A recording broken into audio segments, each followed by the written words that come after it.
Hello, everyone. Welcome back to another episode of Kaotikast. I am Levy the Oshman. I'm the one guy that has the whole house to himself. Joined with me is my co-host, who I don't know if he has the whole house to himself. At the moment. Yeah, Kaotikast. And then we have somebody a part of this. Someone that was on the internet for a long while. The internet Jack Slate, Pyromegadeth. Howdy, Mega, mostly known from Pyromegadeth channel. Yep. So, tell everybody, the people that don't know, a little about yourself. There's not much to tell. I was a small little blip on YouTube because I made Phil videos with other content creators, and after Darkside Phil became boring as hell, I stopped making videos and haven't really done much since. Yeah, everybody remembers that dead horse, doesn't everybody? Yeah, it's. I guess we can kind of bounce off that. Like Darkside Phil, like he's a.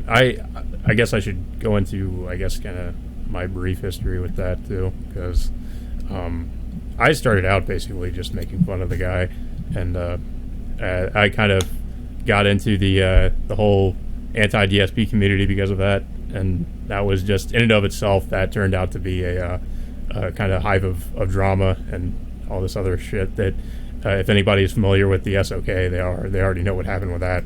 So yeah, that kind of it's kind of funny how like making fun of a lolcow it turns you kind of in a way, at least if you're loggy about it, it turns you into kind of a lolcow yourself. That's kind of what ended up happening there, more or less. So. Afterwards, I just really ended up, even at the time, I just ended up distancing myself more and more from it. And now it's just to the point where it's like I just make my own stuff, and every now and again, like I'll just look into like, oh, what's he doing today? And the only thing recently I've been hearing about with him is his whole like the thing with him being in massive debt, and somehow like. And there's this running joke with Phil. He will always manage to somehow get out of a bad situation and like avoid the worst case scenario, which seems to be what happened in here. Yeah. And I guess in some ways no one should really be surprised by that because, he. I think Medicare made a joke where like Phil is basically like if there was a nuclear war to happen, he would be like the cockroach that would somehow survive. Yeah, pretty much. That's like the one thing that I just don't fucking understand about him is that a lot of shit happens to him, yet all of a sudden he just bounces back and he brags about being like he's victorious of it all. Like, take that, detractors, and just walks on with his merry life. I think I should go in my brief history. I used to be subscribed to him, and then when I saw he was just turning to a big piece of shit, I unsubscribed, and then noticed that people were making fun of him. I was like, why are they making fun of him? And the one video that sealed the fate was, this is how you don't play Metal Gear Solid 3. Just seeing that whole entire video was just him like being terrible at games. And then I see a lot of people like making reactions to it. Like one of them was, I think it was Shouldn't Be Gaming. I actually watched some of their videos and they were entertaining. And Miles brought me on board with it, and I did a few reactions with them. Funny enough, that's how I met Chaos, because he brought me aboard with him and a few other people. And the thing with the This Is How You Don't Plays is it really does help condense and show you all the parts instead of where you have like 50 or 60 videos to go through. You're going to just glaze over or kind of you're not distance yourself, but you're not going to really pay full attention to it. So he may say something and you're not even recognizing what he's saying or whatever. And then they really just they take those highlights and, for what they were good. For the time, it's just the problem is it's starting to become more of the same. And so it's really like, does this really need to be done? Or, maybe you'll have a playthrough where admittedly Phil is not good, but he's not bad. And it's like, well, then there's a "this is how you don't play" made of it. Was that really necessary? So it feels like the well's running dry. It's probably been dry for a while, and that's why I kind of stopped making videos on that. Another thing I stopped making videos about is, I don't want to say I'm a perfectionist because the finished product does not show it, but I see other content creators being able to do more and make their videos look greater than mine, and it's just like, well, I can't put out a product and then have it go up against something like that, so why even try? So that's why I've kind of stopped. I'll see if I can't find a groove, but I don't know. Yeah, it's like, because I remember, like, that's what, whenever I used to record with either you or Lich, is like, either it was one video or at least a few of them. Because there are times where it's just like, when you just watch it, it just becomes a little bit stale. Like, we get it, the guy is terrible, but there's nothing more that we can do about it. Yeah, everything's been said at this point, so. Yeah, and it's like you said, there are other people that could take the same content that you would make or anyone would make and put a lot of editing value into it. They treat it like it's like a cinematic masterpiece. And I envy people who have those talents and abilities to really get in there with the software and do things like that and take the time to learn it. Whereas patience is probably my enemy. So, you know, if I can't get it done the way I want it to be done within the first 5 minutes or so, forget it. I'm just going to move on to another thing. So, yeah, I know how that feels. Props to them. Leave it to the professionals. I've had my day in the limelight, if you can call it that, and I'm okay with that. Yeah, I feel like that's kind of like the whole cycle of these lolcows. They'll be like interesting for a while, and then everybody's made videos about it, and everybody's made their point, and after that, it quickly becomes stale. It's like the fourth World War II documentary you hear. It's like, I understand that battle. Yep, I understand why that political reason happened. Yep, so.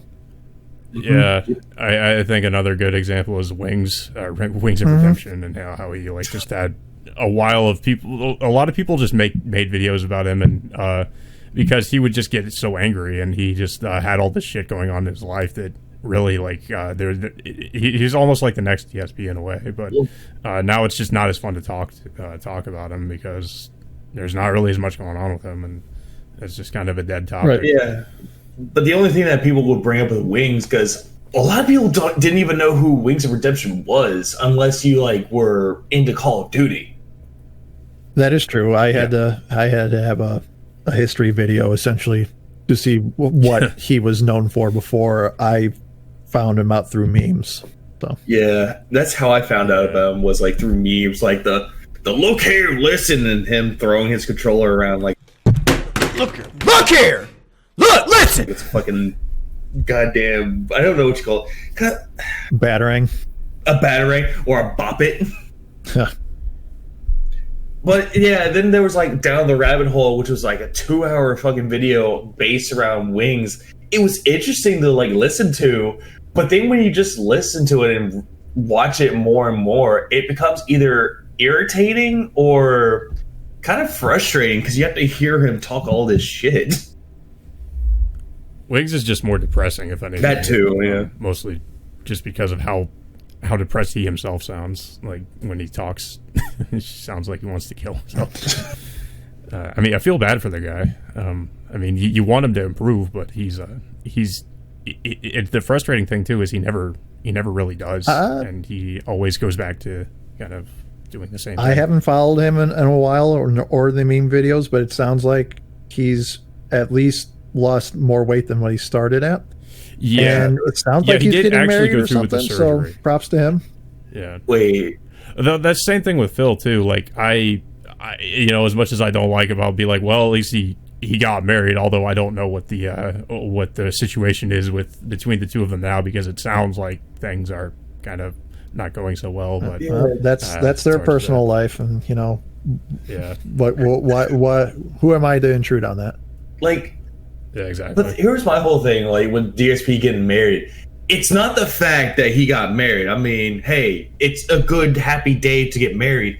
but he was just using that to like get at people. His detractors, like, oh, all my detractors are just lonely people. Look at me, I got married. Yeah, using it as like a status symbol or something. Yeah. And I love how Phil wants to like talk like, oh, I'm happily married. It's like, okay, Phil, I was once happily married. I'm no longer married anymore. So what's going on with his marriage? We don't know, but seems to me that he's not even seeing her as much as he once did. Well, I think it's speculated at least that she must live like on the bottom floor, and she mostly stays there, and he's like got his own space on the second floor or something. Like, kind of reminds. It's like if they went to bed together, they have separate beds. It's possible, but I think that's mostly just speculation. It would be like, "Come here, honey. I feel it tonight. Let's push the beds together." Then there's that whole joke, the Panda Lee joke, like none for you tonight. Oh, speaking of her, I'm glad that she's actually doing better. Same. I feel like she deserved it just because, you know, as much as people might shit on her, it's like the guy she was with, it's just, she was in kind of a toxic relationship. So it's like, I'm glad she got out of that at least. That's another thing that kind of bugged me with the community is that we try and attack everybody. I'm guilty of it myself, so I'm not just trying to make it sound like everybody but me, but we would attack everybody that associated with Phil, and we forget that our focus is the guy who was playing poorly behind his camcorder, not everybody else with them. So yeah, I mean, we're all like, most of the community is guilty of it, but you know, some people are holier than thou. They never do wrong. But yeah, but I will agree. It's like, I've done it too. Like, there are times when Leanne is like in the picture, I was just say she's a cunt and all that, but later on, I kind of like felt bad for her because she's in a situation that she couldn't really escape from. Yeah, well, because like Phil had the broad idea of moving across the country to Washington and moving her along with him, so it's like it's kind of hard to get out of that. You know, she's kind of stuck there. Yeah, she's stuck. Yeah, she's like stuck there in this not pandemic. What am I thinking? That was before that. No, I was going to say it was kind of like a pandemic because she's moving away from her friends and family. She has to find a new job, new work, and all that.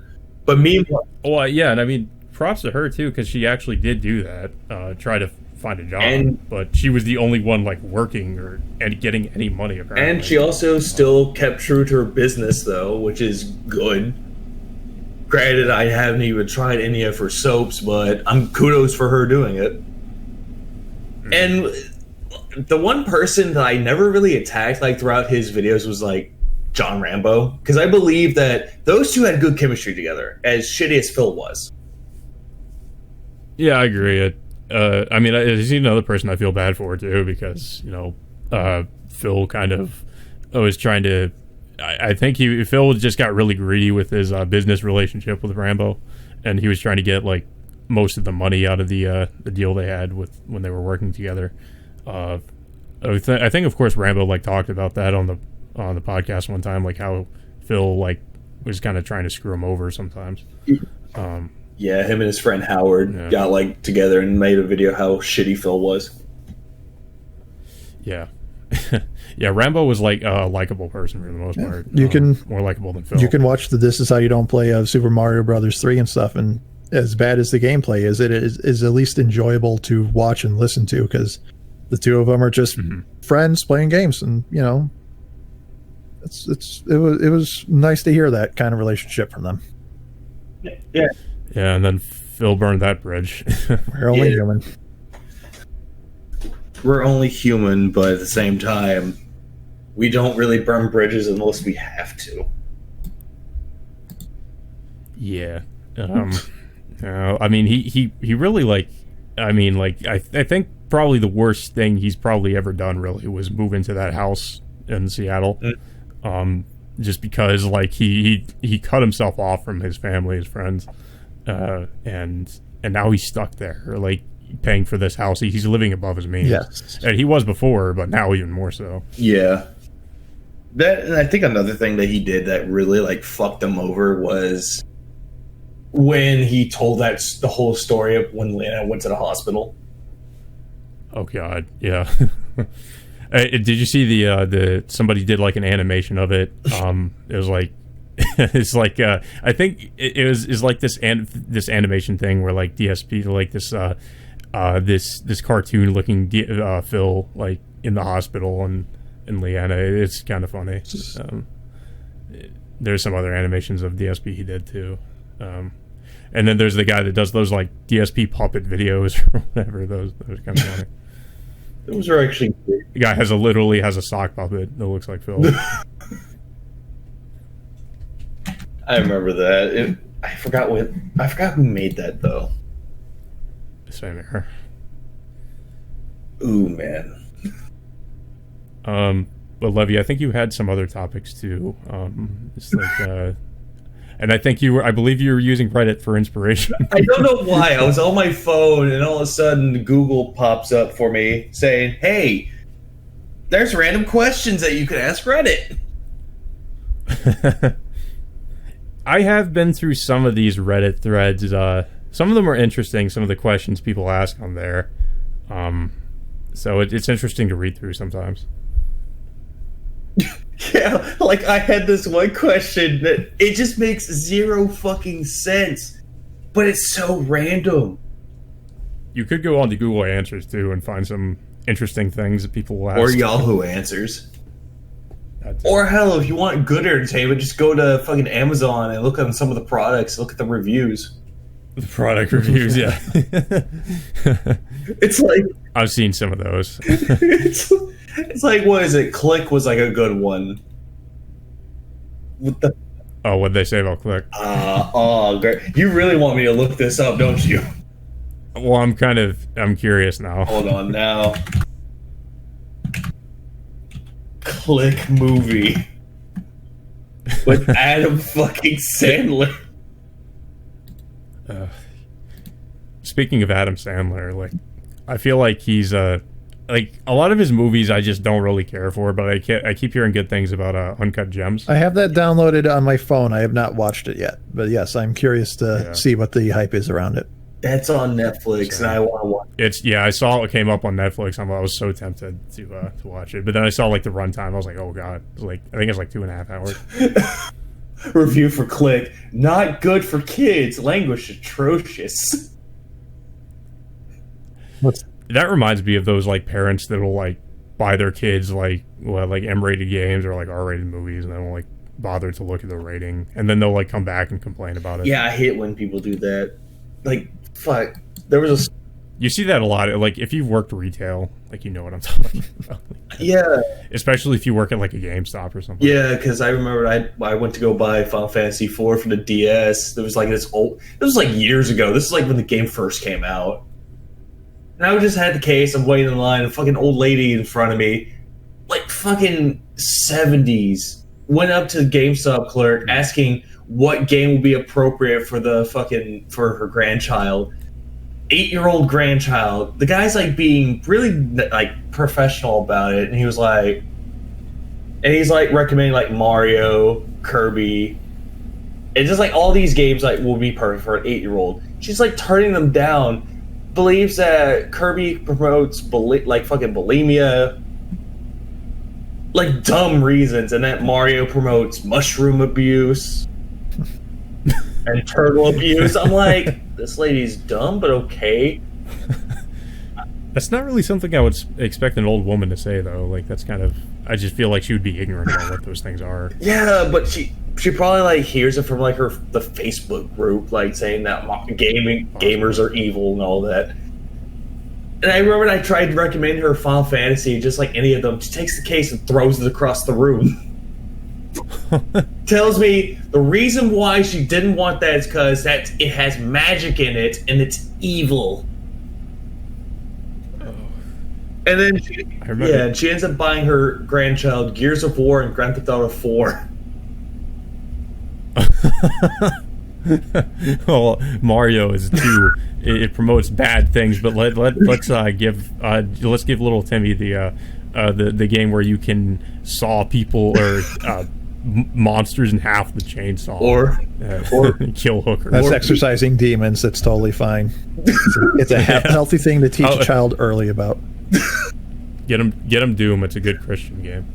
Now, Billy, the reason why you're killing the hooker is because she's possessed. You're running her over, taking her money because she doesn't need it anymore. I was about to say she reminded me of those women who were really concerned about Harry Potter, like their children reading Harry Potter because it promotes witchcraft and stuff. Don't fucking remind me of that.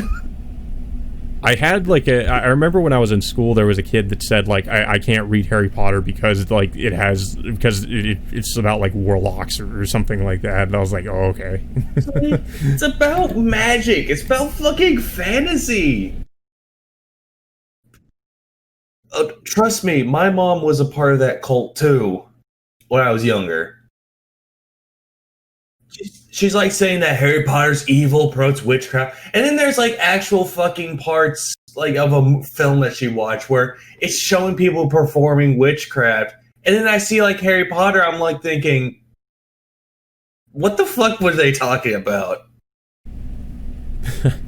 It's funny how hypocritical people can be about certain things. Yeah, because they went on to say that witchcraft is like it's about sacrificing people, blood magic, and all that. Yet, do you see that in Harry Potter? No. Well, wasn't that the Death Eaters? Fair point. Shit. But no, but the Blood Eaters, or not Blood Eaters, Death Eaters. I do. To be fair, I do know that Harry Potter does supposedly get darker as it progresses.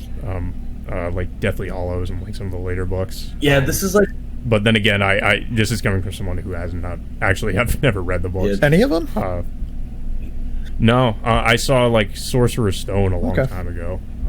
Yeah, I thought it was okay. I read the first 4 when they came out, and then kind of magic stopped being my genre to read. I was more interested in like Star Wars and stuff like that. So I didn't read after Goblet of Fire, but just last year I downloaded all the audiobooks and I listened to them, and they surprisingly get pretty mature.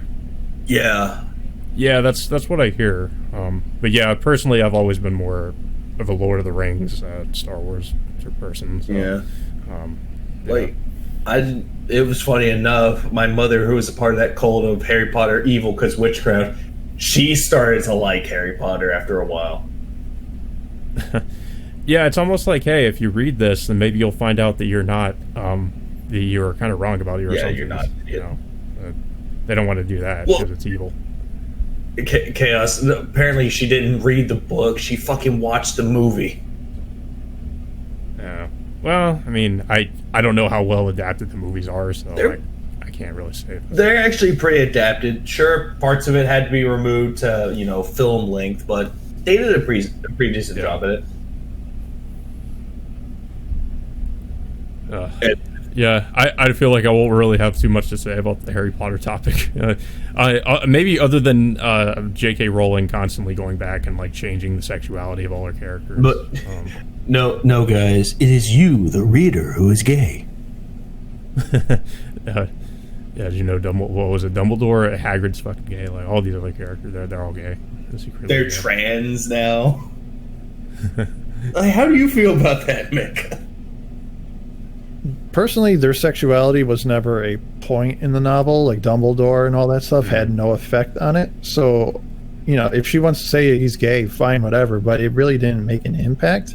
She could have left it well enough alone and let people project their feelings and impressions on him, and probably would have just made both sides happy. Is I guess what I'm trying to say. Yeah. I guess you could also make the greater point about creators wanting to go back and like constantly change their own creations. Well, sure. Kind of like George Lucas. And well, that's that perfection thing. Maybe it's not just me. It's never finished. There's always something you could have done better. There's always something that could have been expressed differently. And when you are somebody who's got creative control over your own product, and you say, hey, you know what? That probably would have been better if X had done Y instead. Why not go back and say X did Y? Yeah, just like granted, there were some changes like I did actually like with that George Lucas did, such as I think in the original Empire Strikes Back, the Empire was played by another actor, and then he had. See, now we're going to disagree here. Yeah. Oh, really? Don't touch my original trilogy. The original looking Emperor looked creepy and otherworldly and something. I agree. Yeah. Yeah. And then they brought in Ian McDrummond, who fucking was the Emperor through all of the movies. And I think he also, of course, went back to change the, because originally, like, Jabba was a dude. I think in A New Hope, he wasn't like a space slug, and then he changed that. I think in the special edition, right? Because they had the scene film, never used it. So then when he made the special editions, they restored that scene, but then also CGI'd Jabba in. Yeah, it does look a little bit weird, but I mean, it's at least it's consistent now. But yeah, I don't know. I guess you could argue, well, it'd be interesting. I mean, it would be good if they did a release where it was like, here's the original unaltered versions of these movies. I think a lot of people just want that, like, you know, just to see what the differences are.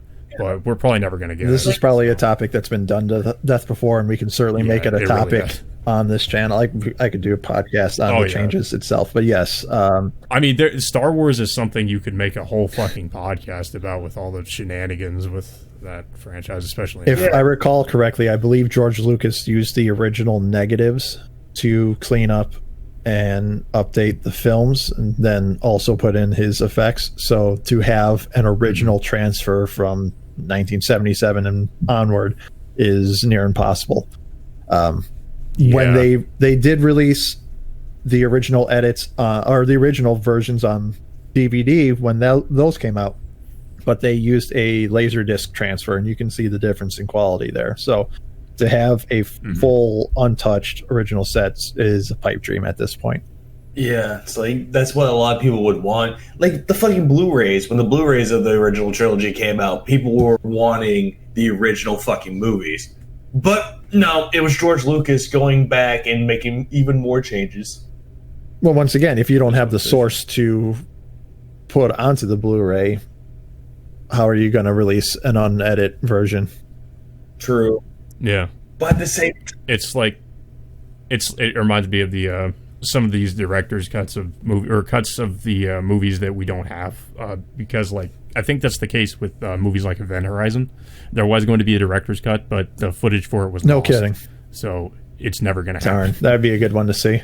Which one?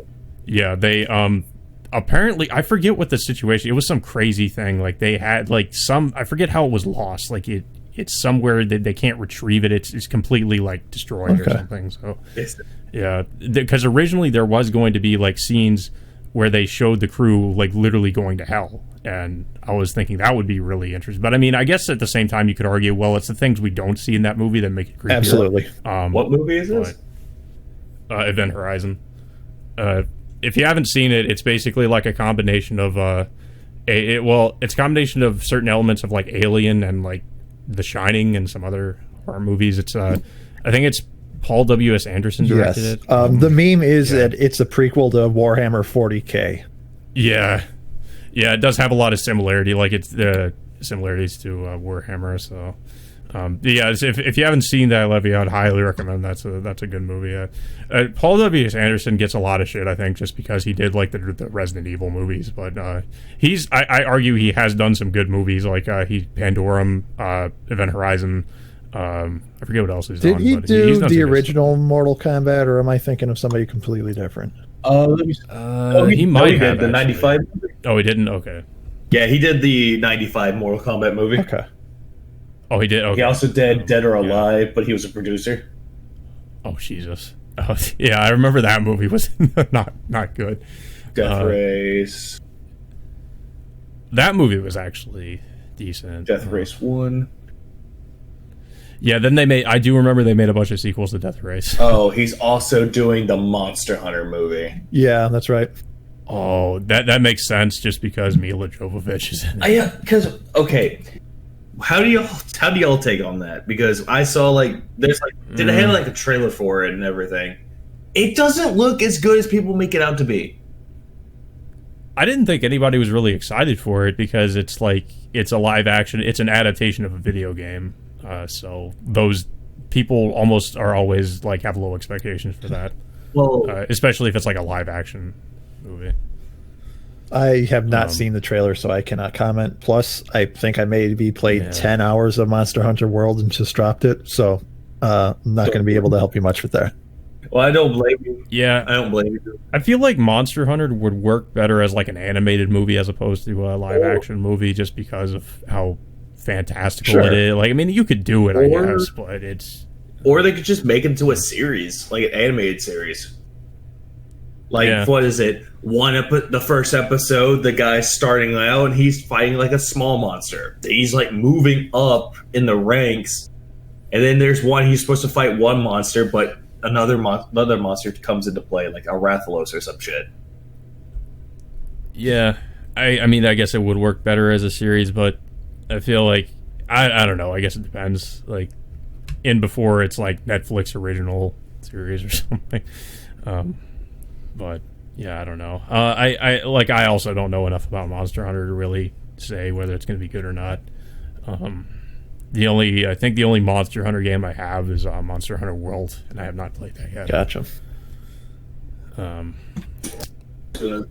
Yeah, I think there's literally like what movie video game adaptations have actually been good, because I'm trying to think of that now, like, because there's so many bad Detective Pikachu is one, and Sonic the Hedgehog. Yeah, okay. Yeah. But we can't. I'm not going to include the newer ones because, funny enough, the newer ones were better. Let's just talk about like the ones before Detective Pikachu and all that, because I know a lot of people were liking Assassin's Creed, Lara Croft, and all that shit. You said you thought people liked Assassin's Creed? Yeah. Because I saw that and I was like, it's okay. It's not terrible. Like, it's just, but I wouldn't say it's good. I mean, because I've seen it. I was because one of my old coworkers, because apparently he's like, I saw the Assassin's Creed movie. I'm like, really? Was it bad? It's like, no, it was good. Don't understand why people hate it. I've learned you probably shouldn't listen to your coworkers. No, I don't, but I looked at it, I was like, it looks promising, it has potential, but then when I found out what the story was, I was like, yep, I'm not watching this. I think it, like, I barely, like, I don't know, maybe this will say a lot about the quality of the movie because I barely remember it, because I saw it, like, a few years ago, I think, and I almost forgot everything about it. Like, it's, I guess the worst thing I can say about it, I guess, is it's a forgettable movie. Yeah, that means it wasn't great enough to remember, but it wasn't terrible enough to remember either. Yeah, it's in the middle. Like, it's it's maybe I guess the best thing to say it's mediocre. But like, yeah, there's plenty of bad video game movies to talk about, like the Uwe Boll movies. Those are all terrible. I don't know how that guy still makes movies. Like, he has so many video game movies he's made, and I don't know how he continues to make these movies. Hasn't he retired? Yeah, he's a retired filmmaker. He retired 4 years ago. Yeah, and then he challenged anybody that didn't like, all the critics that don't like his movie, to boxing matches. Yeah, he would try to go up against what's his name, Crybaby. His name was like Sean Crybaby, and he showed off like his training regimen and how swole he was, and Uwe Boll was like, "Nah, I'm good." I heard Uwe Boll is actually like pretty good at boxing. Like, he would actually beat the shit out of people, apparently. So, I don't know. His last movie that he made was Rampage President Down. Is it an adaptation of the Rampage? Yeah, like the. Wait a second. Didn't The Rock do a fucking the Rampage movie? Was that from the games, or was that something else? Because I know he did. He was in a movie like Rampage. That might have been an adaptation too. Actually, no. All I remember is he had there was a gorilla. Okay, and then no. I think there's some other monster. No, it's not, because apparently I'm looking at the covers of it and reading the plots. It has nothing to do with the video games. I'm going to disagree with you there. Rampage 2018 on Wikipedia says that it is a film directed by Brad Payton and based on the video game series of the same name by Midway Games. Okay, it wasn't that one. Because Uwe Boll did something completely different. It received mixed reviews from critics with praise for the visual effects, but criticism of its pacing and story. Yeah, like based on the trailer, I could say the effects do look okay. Like they're not bad. I mean, so there's that at least. But out of all the games to choose a game to make a movie out of, Rampage, the game where you're literally just a monster punching a building, eating people. How do you expound upon that? Yeah, I don't know. Like, there's a lot of movie adaptations of video games that you wouldn't think would work as a movie, and of course, surprise, surprise, they don't. Such as the Mario Bros. Movie. The more infamous example, I think, is the Mario Bros. Movie, because it's like, how do you make a live action version of Mario? I mean, they did do that with the TV show. Like, what was it, the Mario Show or whatever they had? The Super Mario Brothers Super Show. Super Mario Bros. Super Show. But like the movie, on the other hand, it's like, yeah, I'm just like, it didn't even seem like it was a Mario, like an adaptation of a Mario game. It seemed more like I don't know what you would call it. Like, it's like I don't really remember. Like, I remember Dennis Hopper was I think he was the villain or yeah, he played Bowser. Yeah, it was a weird movie, I will say that. Yeah, what was it? Like, I remember, like, what was it, the Zelda series? Oh, I think you told me about that, right? Is it the animated series? series? There was like an animated series in the 80s. This is the same thing with Mario Super Show. They actually were back to back. Yeah. That's an infamy for, like, fucking memes and all that. Well, even more so the Zelda CDI game. So, there's plenty of memes from that. Ugh. Don't remind me of those. Apparently, funny enough, when we're doing like the cult following shit, apparently they put in the CDI games. I think I suggested. Did I suggest that the CDI Zelda? Did we talk about that? I don't remember at this point. I think when we were doing it, I was like, "Hey, what about this?" Because I kept coming up with things that did have cult followings. Probably. Like, but they only had like a cult following. I think we said that it shouldn't be in a cult following because of how bad they are, and people already know a shitload about them. Yeah, I think you started. It was the last thing we talked about, and then like I can understand that with some like franchise movies, like maybe the first movie wasn't that well known, and then it just blew up. Nightmare on Elm Street, like Friday the 13th, like it might have at one point had a cult following, but then it's just like now everybody knows what it is. Yeah. Star Wars, even. Yeah, Star Wars. Fucking oversaturation. When it's like, remember Star Wars was just for nerds? It's like now everybody knows about it. Yeah, like back in the day, Star Wars had like a cult following, but as it grew as into a franchise, it became mainstream and came out of obscurity. I think we could also expand upon that. Like, what do you think about like certain things becoming mainstream? Like, would you rather they had never become mainstream, or would you rather they like they just have their mainstream status? Like, are they deserving of being like a mainstream franchise or movie or something? Mainstream is fine. Having your name out there and stuff, or having it become part of the pop zeitgeist is fine. Yeah, it's more just oversaturation. Look at what they did with Star Wars. Yeah. Even before the Disney trilogy, we had 6 movies. 3 of them weren't that great, but people knew about Star Wars. You got your people who grew up on Saturday Night Live with the Star Wars, Nothing But Star Wars sketch. You had kids like me who grew up on the VHSs. It was a known thing. It's just, once again, money talks. You introduce new elements into it, and it kind of just tanks the magic that originally once was there.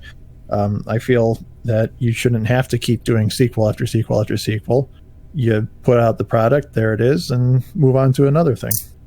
Yeah, or if you're working on a next film, if someone's excited for it, put out like a video game or some toys. Yeah, well, Star Wars is known for the merchandise. Yeah.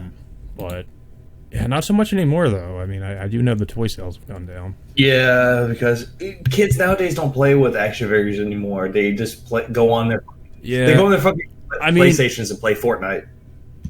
I would blame, like, you know, just the, of course, being that this is a different day and age and people are, not all the kids are playing with toys now, but it's also just like, you know, that movies have the bad reputation they have, so I'm not sure, and also the characters, so it's like, who's going to want a character of this, or a figure of this character? I had a action figure of Anakin Skywalker from Phantom Menace when I was a kid. I don't think that has any effect. I think it's mostly what kids can do in their free time now. You just playing on their phones. Yeah. No, you just like fucking, you're like playing with the action figure, reenacting scenes from the movie. Yeah, they had yeah. They had that weird little communicator thing, and each action figure came with a little chip that you could wave over the communicator and it played voice lines from the movie. Yeah, I think they still do that. It's like that force link thing or whatever it's called. That's yeah. Well, and now technology has come so far. Looking over at my Star Wars Lego sets. Shit. Do you remember the Lego sets, Mega? Oh boy. Let me do this. I'm gonna do this. The last Lego thing I remember really touching was like the first or second generation of Bionicle. Oh, I completely forgot about Bionicle. Yeah. But no, I can't remember like individual sets for sure from Lego. Yeah, I played around with it some as a kid, but I was never like big into Lego. I don't think it was more so that we needed a set to build something out of. We just wanted stuff to tinker with, like whatever came out. Okay, I'm gonna show y'all this because it's actually kind of funny, but I gotta find it because I have. This is like for a reference. I have this. Oh, right on. Yeah, but I have all the 20th anniversary sets because they were cool to look at and they were cool to have. Yeah. But here's the original for context. Is that Boba Fett? Yeah, that's Slave One. Okay. Yep. Because I remember my brother having the original Slave One Lego set because I always liked the Boba Fett figure. But then as time went on, I was at Walmart and all of a sudden I'm doing my job. Oh, hey, there's the Slave One. It's $120. Worth it. Oh, God. Yeah, I forget how expensive those things are, too. Yeah, but it was worth it, though, because it was cool to look at. And then what was it? There was a pod racer, fucking snow speeder. And then they came with, like, in the instructions, they like came with like a brief history of it. Like, here's what it looked like back then. Here's the improvement. Oh, so they show you a history of it. That's pretty neat. Yeah, it was actually pretty nice. And I would say with like, I would say with me, like, instead of Lego sets, it's mostly like my obsession's been like Gundam model kits. Just building some of those. I at first, like, I didn't really see the appeal of it, and then I started building and I'm like, oh, it's time consuming, but it's like, and it can be frustrating at times, but then when you see the result, it's like, oh, this is I made this. I built this. I built this shit. Yeah. Oh, also, I have to ask. I have to ask, Mega. You said you had the second generation of Bionicle. The last Bionicle things I really remember were, I don't. They're like the enemies were like these weird little crab-looking things that when you hit their eyeball, they would pop open a thing out of their head. And it was supposed to be like an evil mask that corrupted you or something like that. That's the very last Bionicle thing I can remember. Oh, what was it? The Arak or whatever the fuck they were? Their names escape me at this point. Yeah, because I'm looking at them all. Oh, Lord. And I remember the last thing I stopped at was at the rock sheet bullshit and the fucking movie. I did not see any of the movies. I only saw I remember the movie. The first one. Yeah. Because I was so into Bionicle as a kid, and all of a sudden I got older and I saw the movie. I was like, "Oh, this movie! I remember this." Watched. I was like, "Why did I like this as a kid?" You know, speaking of which, I think I've talked about this on the podcast. Like the thing, like things like that we were obsessed with as kids. I just kind of grew out of like Pokemon. I know everybody loves Pokemon, but I'm just like, I just don't really. It doesn't appeal to me anymore. But everybody's still like, oh, I need to play Pokemon Go. I still play with the, collect Pokemon cards. And I'm just like, I kind of grew out of that. But I know a lot of people still, they're still interested in that. Yeah, it's like, it's one of those hit or miss things. Yeah. Oh, y'all are gonna hate me. As a kid, I liked the first PUBG game. For NES Genesis? For the Super Nintendo. Yeah. I mean, it was a platformer. It wasn't a horrible platformer, if I recall correctly. Yeah, but but as time went on, I went back to playing PUBG 1. I hated it. I was like, why did I like this? What's wrong with me? What was I broken as a child? No, it's what you get introduced to. My first platformer was Croc. So, oh, I remember Croc. So, that's a good one, though. It had tank controls. That was not a fun platformer to maneuver. I'd probably hate that game if I went back to it, but I have fond memories of it. I just don't, like, if I played it now, I'd probably be like, I hate Hey, this. you got your nostalgia glasses on, yeah. Croc remasters, go, go, go. Speaking of which, I'm actually surprised they brought back Bubsy. Yep.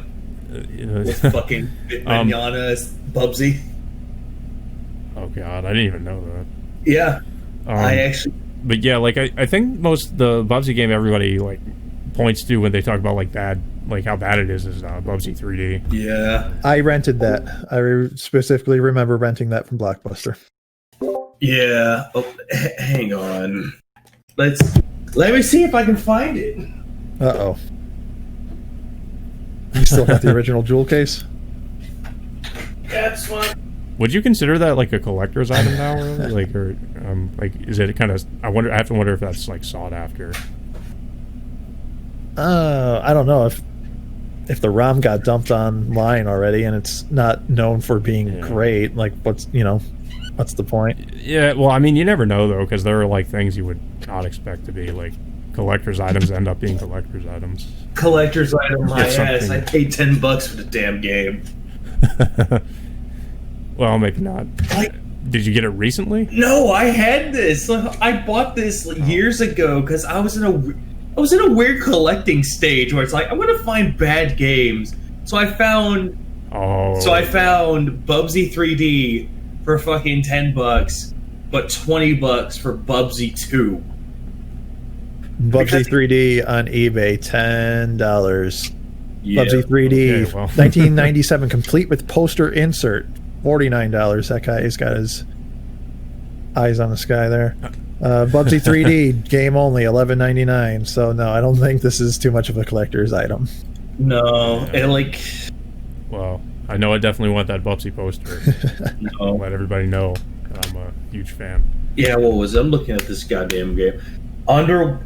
Underwater base levels very reminiscent of Mario 64. Fuck off. Didn't this game come out before 64? I think so. No, it came out after, I think. No kidding. On Bubsy 3D, because I think this came out on Halloween. Release date November 25th, 96 for the US. And then, let's see, Mario 64. Let's do a little bit of research. And then this one came out in September 29th. Yeah, so it did come out afterwards. Holy cow. Reminiscent of Mario 64. No. A whole bunch of no. Massive environment, go anywhere gameplay, and amazing depth gives Bubsy an entirely new perspective. No. Establishing a new genre or new standard in the platform genre. Yeah, it established something all right. What not to do? Levy, I know you had some other topics you want to talk about. The oh yes, I give do. Us some of the Reddit stuff because I'm actually kind of interested in the like what some of those are. Okay, apparently here's a question: what's the best song to play while having explosive diarrhea? Jeez. That's not the kind of that's not the kind of question I was expecting. I didn't expect that either. I just saw that. I was like, oh, this is funny enough. You know, whatever. Fuck it. I don't listen to music while I do that. I like, you know, I'm a fan of toilet reading. I like to. That's actually where I get a lot of my reading done. To be honest, I find it very. I just find it. I don't know what it is. It's a good way to pass the time. It's a good way to get make progress in whatever it is you're currently reading. You know, you got plenty of time just sitting there, so you might as well. So that's usually what I do in that situation. Usually, I just bring my Nintendo Switch. I know a lot of people think that's disturbing. Yeah, some people like. Do you at least play one-handed? Yeah. That's That if would be I'm like on my a, phone. yeah. I was about to say that'd be like a mobile game or something, like one of those smartphone games. Yeah. Note But to no. self: wash hands after touching Levy's things. What? I wash my hands. I make sure they're all washed. Scrub thoroughly.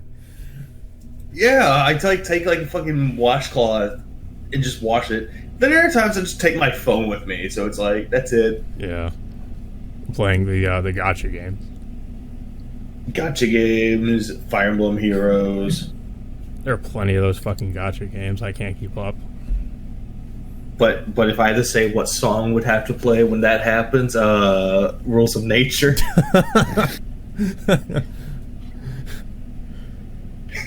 It's fitting.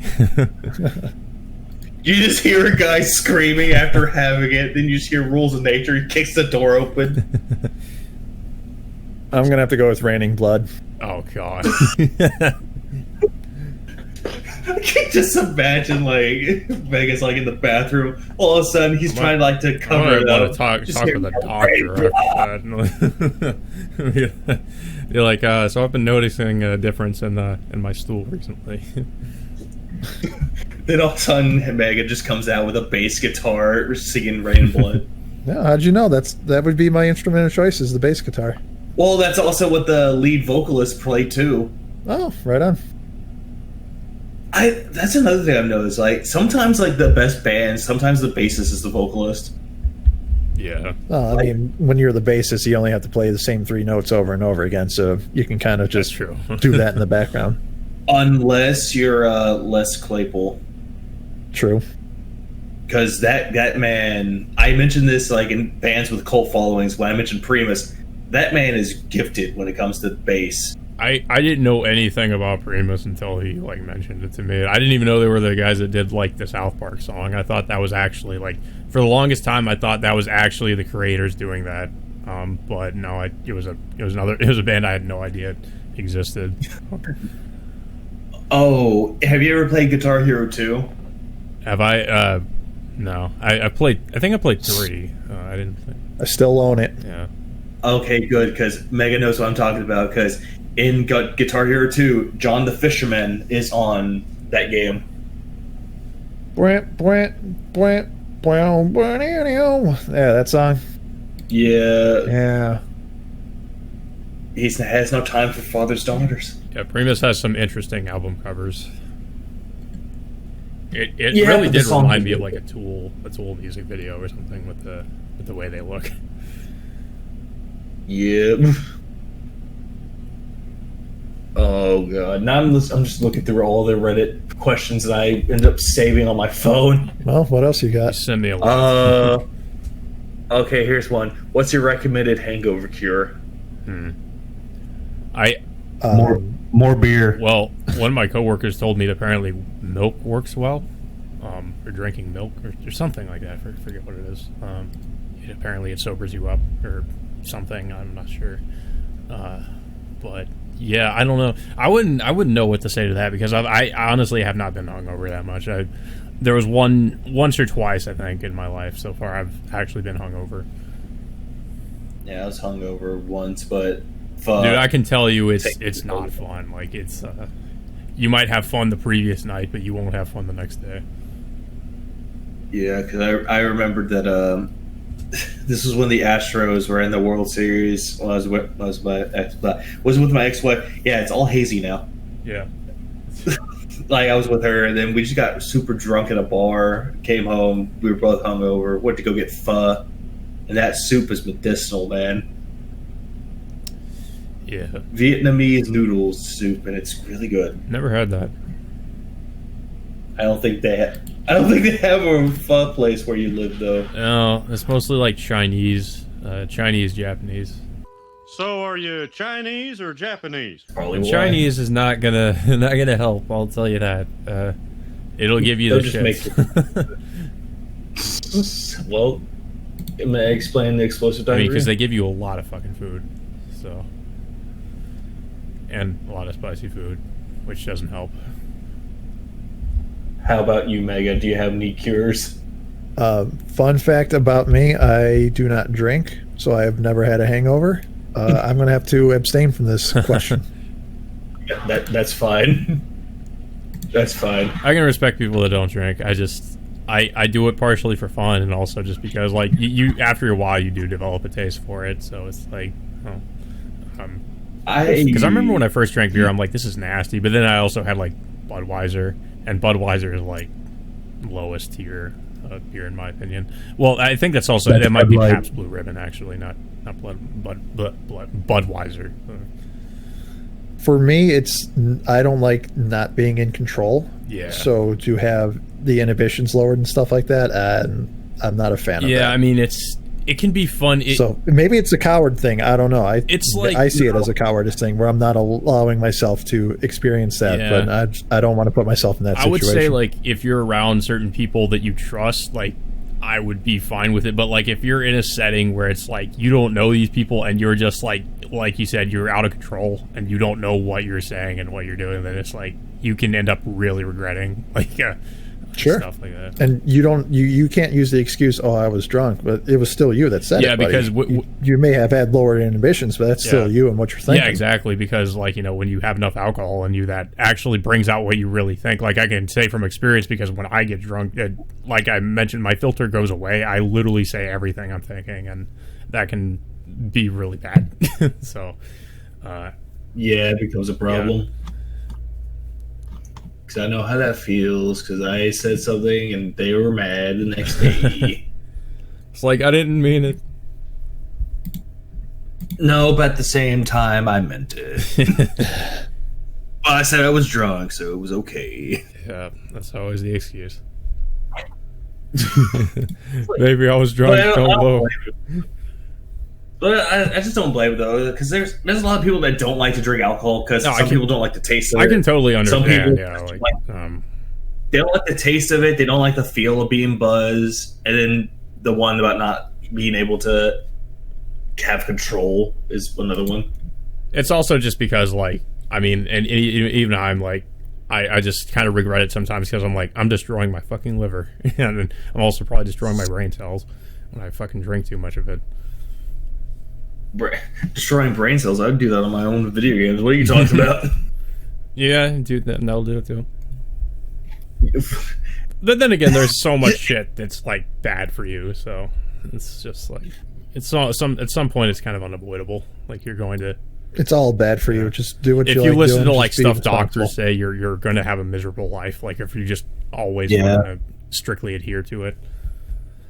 Yeah, like what was it? I remember I went to a doctor's appointment, and apparently they were asking me if I smoked cigarettes, and I was like, and I lied. I was like, no. Oh. And immediately they're like, good. It'll ruin your life. I was like, bitch, you don't know me.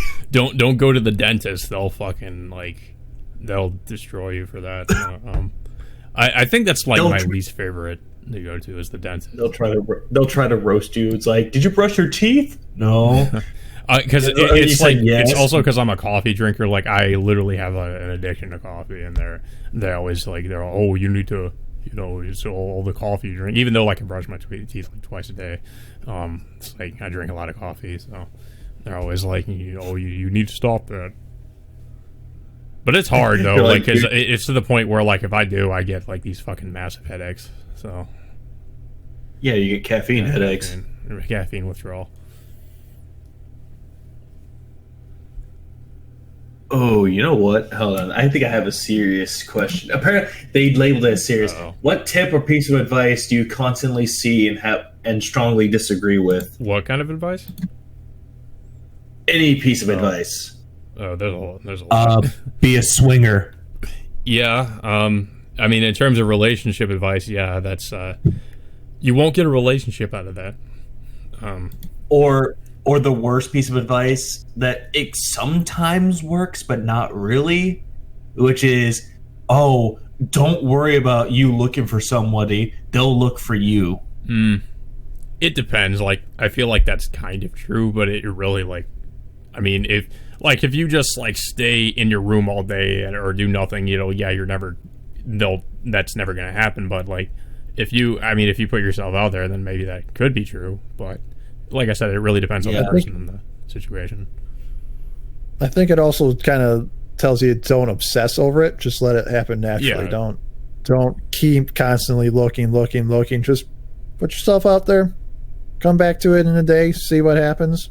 Nothing happens. Put yourself back out there. Rinse, repeat. I've seen like you don't have to be on that dating app 24/7. Yeah, that's what I was gonna say too. Like I actually saw somebody give a very similar piece of advice about like dating apps and stuff. Like some people are so obsessed with it and they're just always like swiping through. And somebody mentioned like just have it on in the background and do what you usually do, and let the thing do its work for you to some extent. Like of course you still want to be on it, but you also kind of don't want to be like always on, like just always on there. You know? Yeah, don't let it control you. Yeah, exactly. But at the same time, it's like there are times where it's just like I just put myself out there, and this was like after when I got divorced too, and it's like I kind of just looked around. I was like, this is just pointless. Yeah. And then I just sat back down.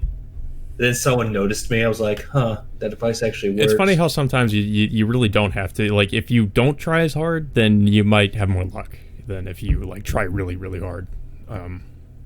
But I was going to say, like, aside from relationship advice, like, I guess advice in general, like, is there anything, like, Levy, that you could think of that, like, bad advice? I guess just generally, like, bad advice.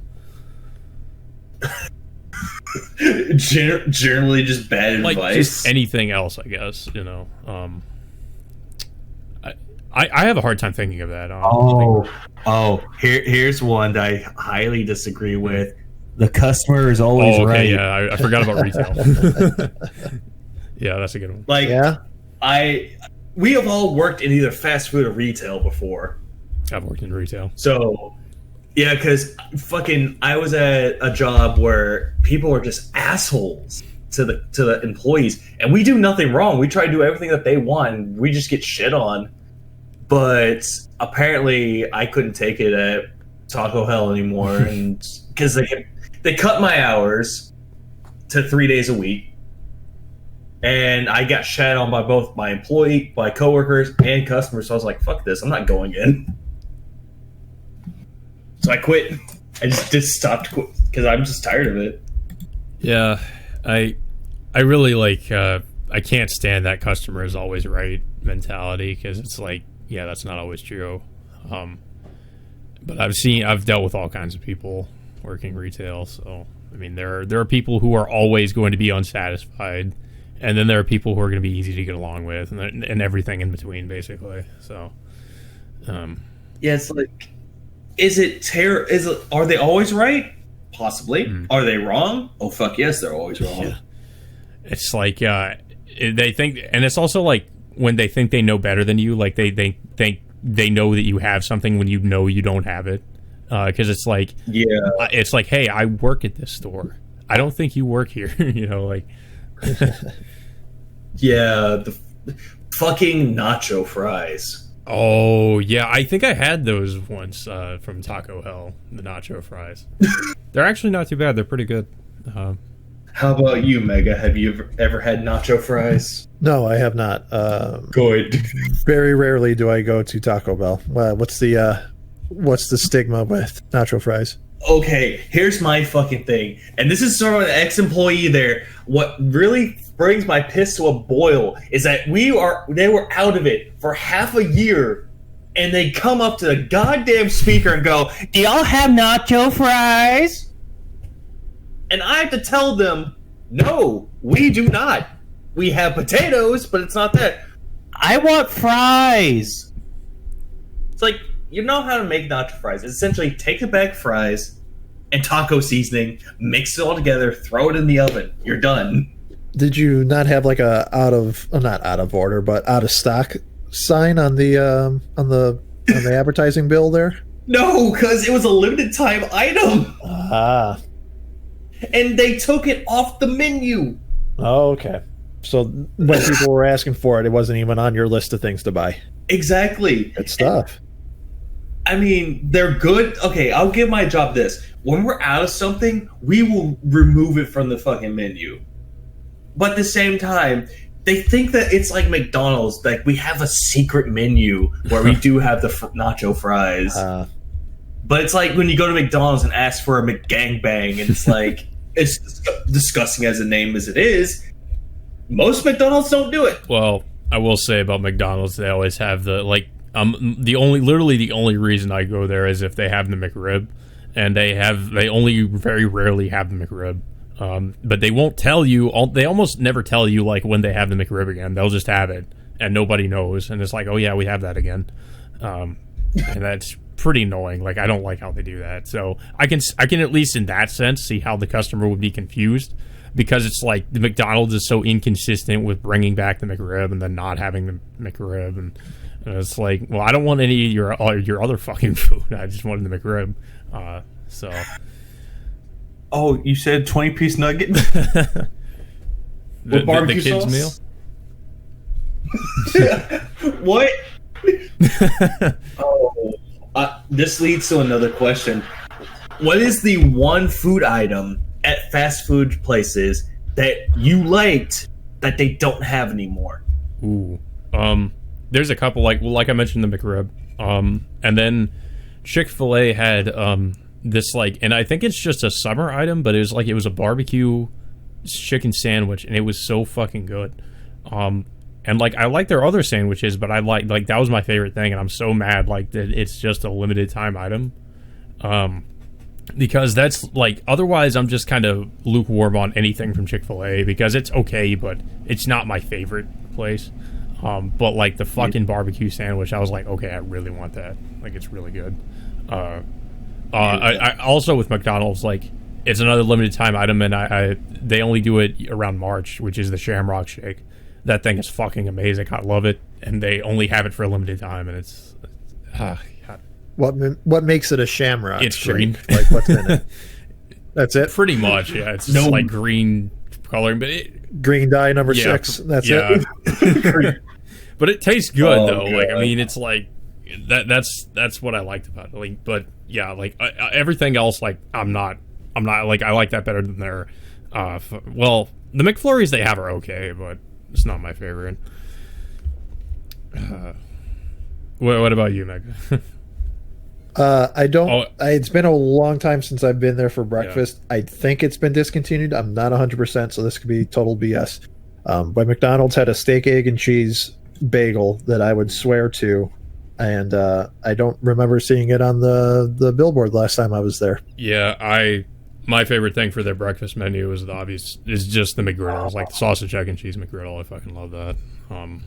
Not a fan of breakfast sausage. They also have the bacon, egg, and cheese.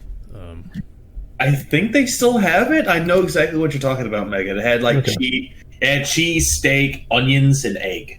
Okay, so it may still be there. I thought it was discontinued.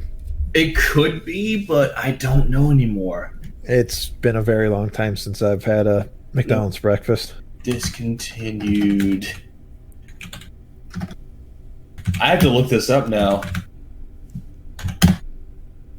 Oh, there was one thing I actually remembered that Taco Bell used to have that was actually good. Their chicken strips. Oh, chicken strips, you said? Yeah, it was actually not that bad. Taco Bell like changes they have the menu a lot. They got the buttermilk chicken tenders. Is that the same deal? This is at Taco Bell, because Taco Bell had the McPeats. I actually liked when they had the Doritos tacos or whatever. Oh yeah, and then they got rid of it. Yeah, I was like, oh, I actually kind of like those. And then they had like the like the burrito with like the Fritos in it. I was actually honestly I thought that was kind of good, and then they got rid of it. The Frito burrito? I think so. Yeah. Guess what? You're gonna hate Taco Bell even more now because they're getting rid of Fritos. Oh, come on. They're getting rid of Fritos, potatoes, and Nacho Supreme lids and containers. What are they going to replace it with, though? Like, is it just going to be the regular menu? Like, I mean, they're gonna fuck it up somehow. Yeah. But you want to know another item that they got rid of? What? That you have to order through the app? What's that? The quesarito. Oh, the quesarito. I think I had that. The quesarito. Yeah, they're removing it from the menu. Well, the other thing I really like is the chalupas. The chalupas are good. Oh, they're keeping those. That's not going away. Or the crunch wraps. My friend loves to get the fucking crunch wraps. The only thing I like about those is they have like all that cheese in the middle. I'm like, there's too much cheese. Too much cheese. Ugh. Oh god, no! I'm so glad I don't work there anymore. I couldn't take eating there anymore. Well, yeah, probably because you had to eat it like almost every day, right? Oh, great. I'm pretty sure anybody would get sick of eating, like if they worked at like a restaurant or a fast food place and like all they had to eat was just obviously what they have there. They would probably go through like the whole menu and they'd be like, I never want to eat here again. Pretty sure that's how like a lot of people feel when they work restaurants. Yeah, a lot of people don't like fast food anymore because of that. Yeah. Well, and now of course every fast food place has to have the their own like delivery app thing. I know Burger King was doing it. Burger King actually hold on. Burger King is a place where have not been in a while, and I honestly have no desire to really like go back to. Like they're probably like my least favorite fast food place, to be honest. Very just like average to low quality stuff. I just don't really like their burgers that much, and there's nothing really about the place that stands out. It's just you could literally anything would be better. Yeah. Like they could be better. Like any place is better than Burger King. Even Jack in the Box is better than Burger King. Yeah, we don't have a Jack in the Box here, so I don't think I've ever been to a Jack. Oh, Hardee's. Yeah, Hardee's is good actually. Carl Like I like Hardee's. Isn't Jack in the Box Hardee's? Is it? Is I it? didn't know that. I don't think it is. Or is it like the same I think company? in the that owns Midwest, it? it's I believe it is the same. I know with like DQ, like certain locations are called like Orange Julius, so like that can get confusing for people because like I think originally the company was like Orange Julius or something. Oh no, Hardee's and Carl's Jr. are the same. Yeah, Hardee's okay. and Carl's Jr. Yeah, because I remember like Okay. I had an ex and she lived somewhere else and she said like it was called Carl's Jr. there, and I was confused by that. I was like, and she was like, and I was like, oh yeah, it's Hardee's, and she's like, yeah, that's Hardee's. I was like, oh, I didn't know that. Then I don't know if I've ever had Jack in the Box. Yeah. Yeah, Jack in the Box is okay. I don't know how we got into a conversation about fast food restaurants and like. Although best known for its hamburgers, Jack in the Box's most popular product is its taco. Oh god. It had sold since the first restaurant in the 1950s. Yeah. As of 2017, the company sold 554 million a year, manufactured in 3 factories in Texas and Kansas. Actually, speaking of fast food restaurants and certain fast food items, can we talk about Popeye's chicken and the chicken sandwich and how like fucking crazy that whole situation was?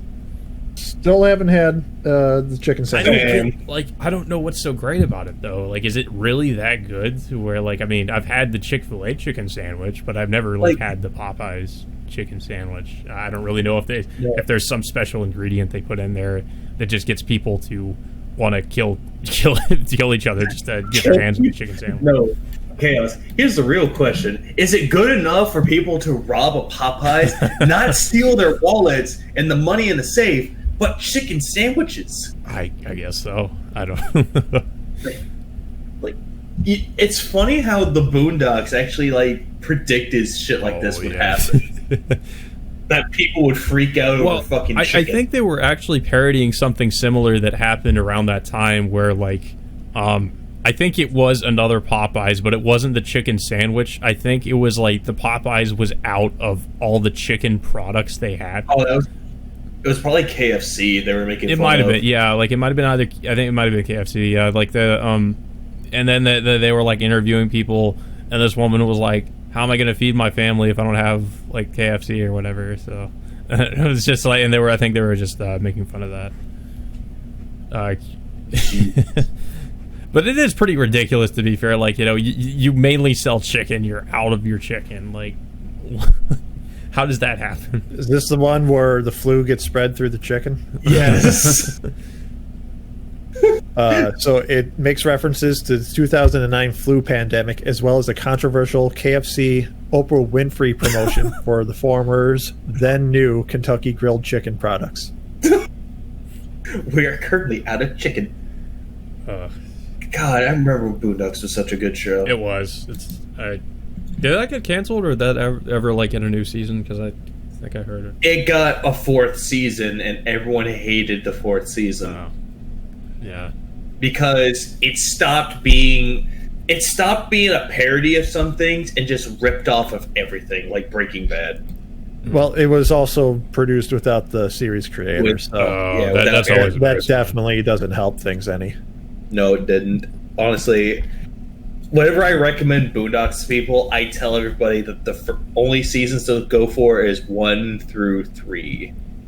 It's a shame how that happens with some shows. Like the creators or you know, they just go, or you know, the seasons just get really bad. I hate when that happens. Like we were talking about like Game of Thrones too, how that like it started off good and then just goes off the rails after season 5. The Netflix Avatar adaptation, they just recently lost the original showrunners over creative differences. I heard about that. Oh, yeah. A lot of people were saying that the show's going to suck now. But I'm just thinking, the show is going to suck anyway because it's live action. Yeah, like, I mean, obviously everybody's, like, we still have the stigma of the Avatar, or the M. Night Shyamalan's The Last Airbender, so that's the live-action Avatar we all remember, so, I mean, obviously there's going to be a lot of stigma with any sort of live-action adaptation of Avatar. Yeah. The last one we got was M. Night Shyamalan, which is bad. That sort of, like, surprised me that he actually did that. Like, did an adaptation like of fucking Avatar. It just seems so out of nowhere, because I was like, I'm used to him doing like a lot of these horror movies, or movies at least that seem like they were horror, but then of course he does like the whole like kind of subvert your expectations before it was cool and be like, oh, this isn't actually horror, like with The Village, like, you know, you thought it was a horror movie and then it turns out to be like a period piece romance or something, and then the plot twist, of course, is that, I mean, I don't mind spoiling it because it's an old movie, but you know, obviously it's not like, it takes place in the modern day, and they're all just like living in this, like, they're kind of like the Amish or something. They're just kind of living away from people and just living like it's the 1800s. Yeah, the only M. Night Shyamalan movie that I actually really enjoyed was like Sixth Sense. Yeah, Sixth Sense. A lot of people like just reference like Sixth Sense, Signs, which I haven't seen Signs. Oh, well, speaking of which, because apparently my brother whenever Avatar: The Last Airbender, the M. Night Shyamalan movie was coming out, my brother handed me all 3 seasons of Avatar: The Last Airbender, told me to watch it all. That was a good idea. Yeah, he said that it's going to cover the first season, but if you get ahead, if you finish it, you can watch the rest. And I really enjoyed it. Saw the movie, I was like, this sucked. Yeah. I'm not really sure how to feel about like the original creators leaving for this project though, because I remember like they're also like, I think the same people that did Legend of Korra, if I'm right on that. Yeah, they are. What do you mean we can't make on gay? I don't know. This is a Netflix series, so I wouldn't put it past them. What do you mean Sokka and Katara are related? We're done. I think they also did a show called The Dragon Prince too, the creators from Avatar. But I haven't watched it, so I'm not sure if it's actually good or not. I'm gonna look up. That was a Netflix show too. So I mean, apparently that was good from what I've heard. So I mean, I guess it just depends. I'm not sure because it's like they did Korra. I wasn't really impressed with Korra. So maybe they'll actually. I mean, maybe they could have done something good with this, but I guess we'll never know now.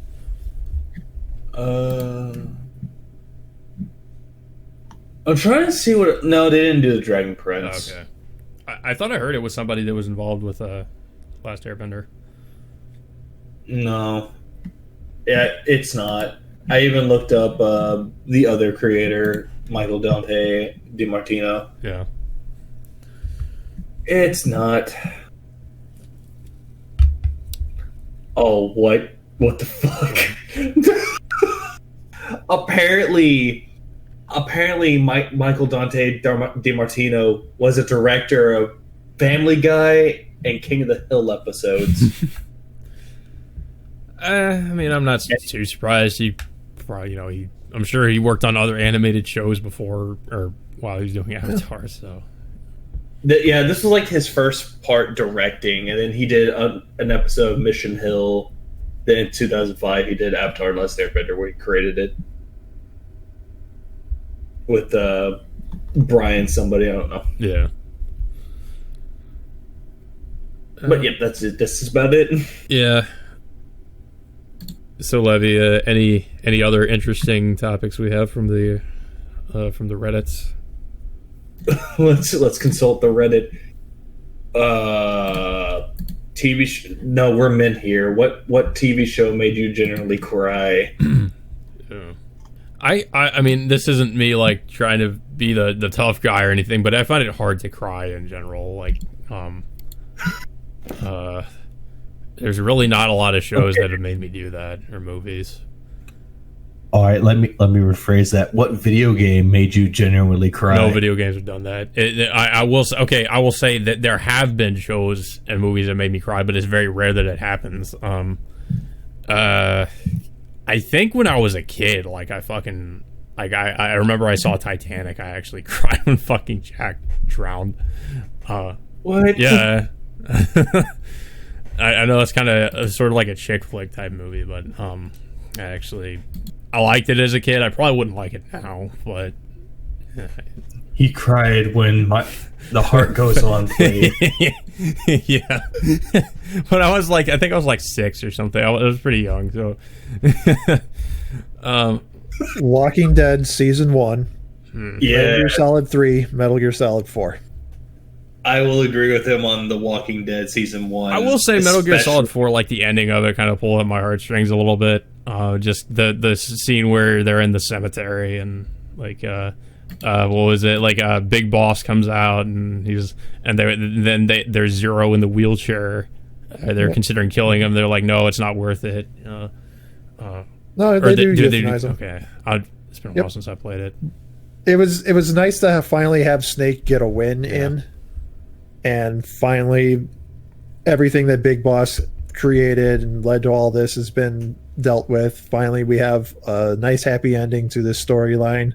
The world will not be ruined anymore. And then they ruined it with Metal Gear Rising. But, hey, whatever. I was about to say, like, what did you think of Metal Gear Solid 5's story and, like, what it contributed to? So, currently, I am recording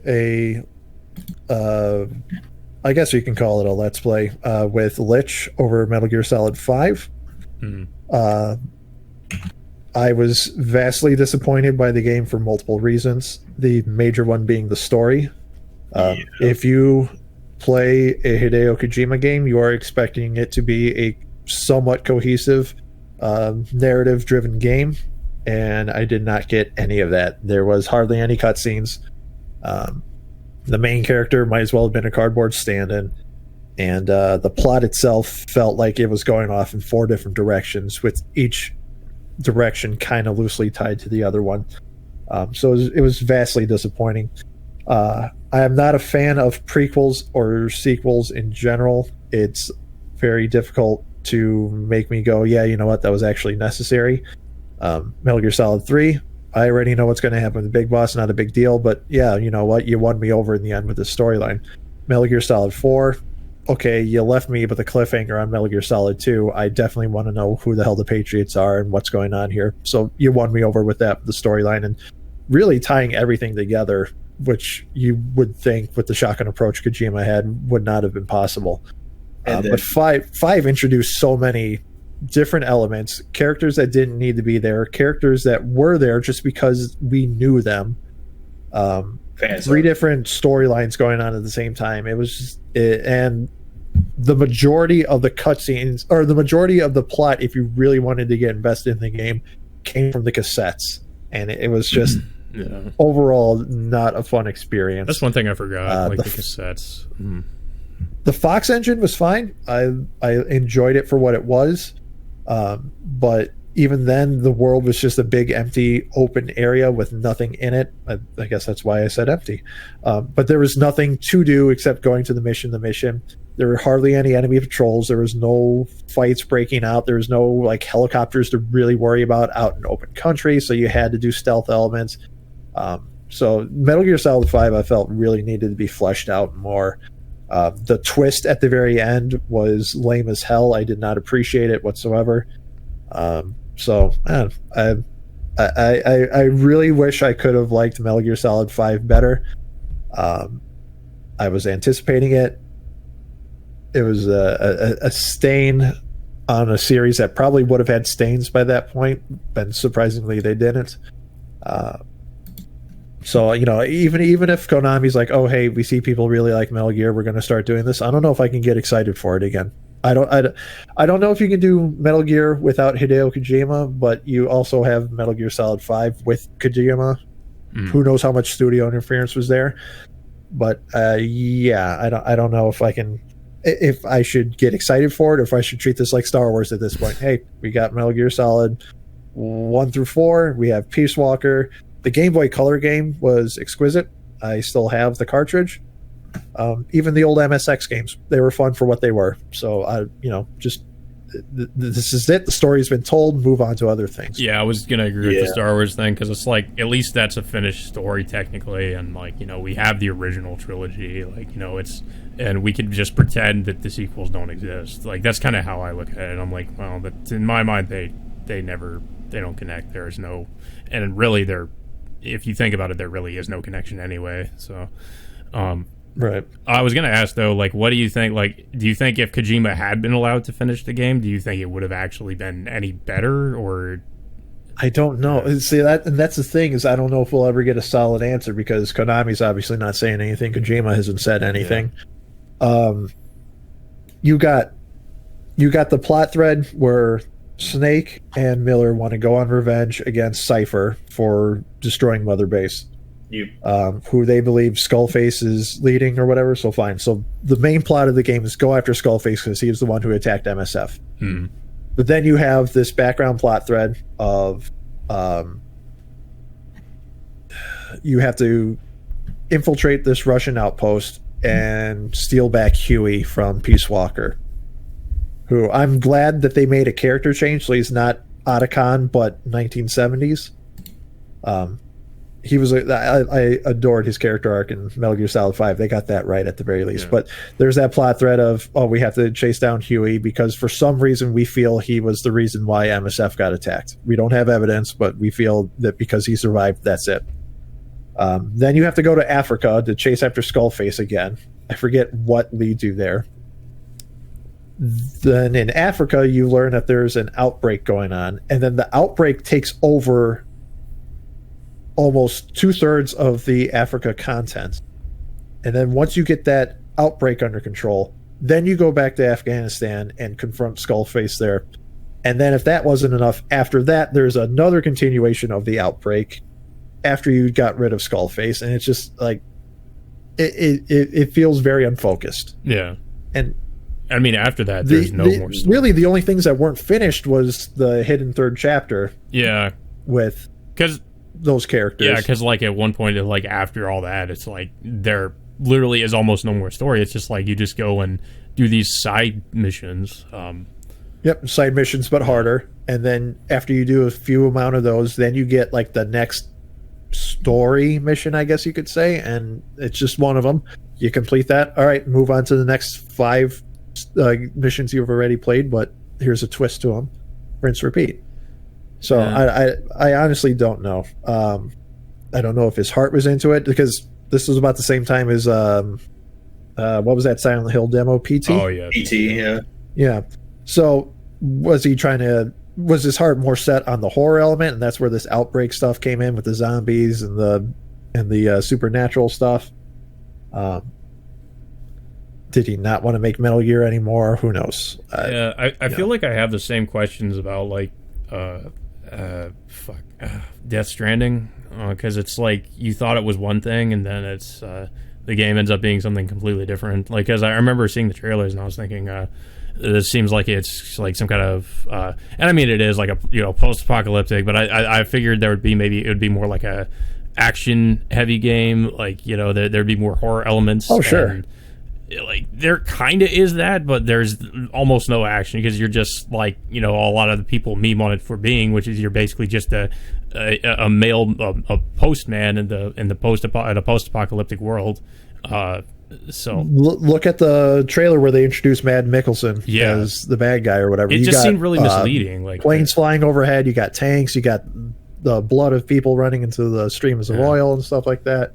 Dead skeletons coming back up and stuff. I didn't play Death Stranding, even though it's a Kojima game, and I was hyped when Sony picked them up, because I'm like, all right, great, it's no more studio interference. Sony is smart enough to say, do your thing. But because it took so long for that game to come out, I just lost interest, and when it did come out, I'm like, oh, okay. Yeah, and I remember whenever that game came out, a lot of people were like saying that this game is going to be awesome, this game is going to be great, I can't wait to get it. And then when I see more of it, it just created a big divide. There are people that still wanted it because they're curious to see what it is, and people that are like, this isn't what I wanted. Don't get me wrong, it is a Kojima game. It is very different from other things we've played before. Kind of how like Metal Gear Solid set the scene for 3D stealth games and stuff like that, and each game on that has built onto it. But it just wasn't what we were expecting from the guy who did so many military stealthy shooter type deals. Yeah, he ends up creating Uber Eats, Amazon delivery man simulator. Yeah. I'll give this about Death Stranding. Visually, it's impressive. Soundtrack, albeit not my kind of music, but I can see where it's going for. But would it be my kind of game? Maybe not. Maybe. I don't know. I need to play more of it so I can actually give my full thoughts on that. Same. I think the thing I was most disappointed about was the whole Silent Hill situation too, is just because I was really curious to see what he would do with Silent Hill, but of course that never ended up happening. And it was also interesting because we had these different, like one of the names associated with it. I think Junji Ito was involved, and I really like his Junji Ito's manga. And like if you've ever read it, it's very strange Lovecraftian type stuff. So I was really interested to see what he would do with like a Silent Hill game. But I don't know if we're ever. I mean, of course, there's still rumors floating around that it might still that there is supposed like deals going on with Kojima and possibly Konami and like to work on it again. But I don't know how true that is. I mean. Hopefully, but I mean, I'll just say I wouldn't get my hopes up. Like I know Konami already has, already wants to continue the series, with, of course, try to, I guess in a way like reboot it again. The series has been dead for me ever since 4. So it's like ever since, the Western devs took over Silent Hill and Team Silent was no longer involved. To me, that's not Silent Hill anymore. It's just different developers' takes on what they think Silent Hill is. And sure, it's Silent Hill in name only. Pretty much. So I don't know. I guess really, it's at this point it just depends like who they get on to do more Silent Hill games. I mean, I think they really. Like I've noticed with a lot of the devs they had involved with the games after Team Silent disbanded, were just like a lot of these devs had not really had any experience like working on console games. Like some of them were like mobile phone. They worked on like mobile phone games, and then it's just like devs that almost never did like any horror games before in general. So I mean, it's like I would at least get people that know what they're doing, or like a company that has some experience doing this sort of thing. Like I would just maybe think a little bit more before I just decide to get certain devs on board to do a Silent Hill game. But I also know at the same time, Konami just has not for a while had any of the fans' best interests in mind. So really, I wouldn't, like I said, I wouldn't be too optimistic about them getting people involved who would actually put out a decent game. Or do what people did for Sonic Mania, get fans to make the game. Yeah, well, fans would probably make a better Silent Hill game. So, and they have, because of course there's a lot of indie games floating around that are very heavily inspired by Silent Hill. So there's always that. Like, it's the same thing with Resident Evil 2. Like, there's a lot of people that actually know what they're doing when it comes to that. Yeah. Well, the funny thing about that too is like Resident Evil 2 remake. A lot of the reason why that happened was because there was originally a fan project to remake Resident Evil 2, and Capcom decided to and that's when Capcom decided to announce that they're doing the Resident Evil 2 remake. So, and it's funny because a lot of stuff they did with that remake seemed to be inspired by like the fan project for the RE2 remake. That was the Resident Evil remake. Was that a direct response to the fan made game, or was it just coincidentally they were working on it at the same time? People seem to think it might be like they were working on it, but not a lot of people knew until they really announced that they were working on the game. But the timing did seem weird, so people think that it might have something to do with that. Okay. But yeah, it's and of course people have been demanding the remake for years, and according to Capcom, they did not know that people really wanted the game until they started doing like fan surveys and polls and stuff, which I honestly find very hard to believe. But it's the same thing. The same thing could be said about Final Fantasy VII as well, the remake. About like people wanting it for you, yeah. I mean, yeah, like for many fucking years. The one argument, or the one thing that I keep seeing so much, and it kind of irks me, is that Final Fantasy VII, best Final Fantasy. That's debatable. Final Fantasy VII is known as like one of the most overrated games, I think. I agree, but you can't say that because it revolutionized the JRPG and put it on the map. I don't know. I can't say because like I haven't played the original.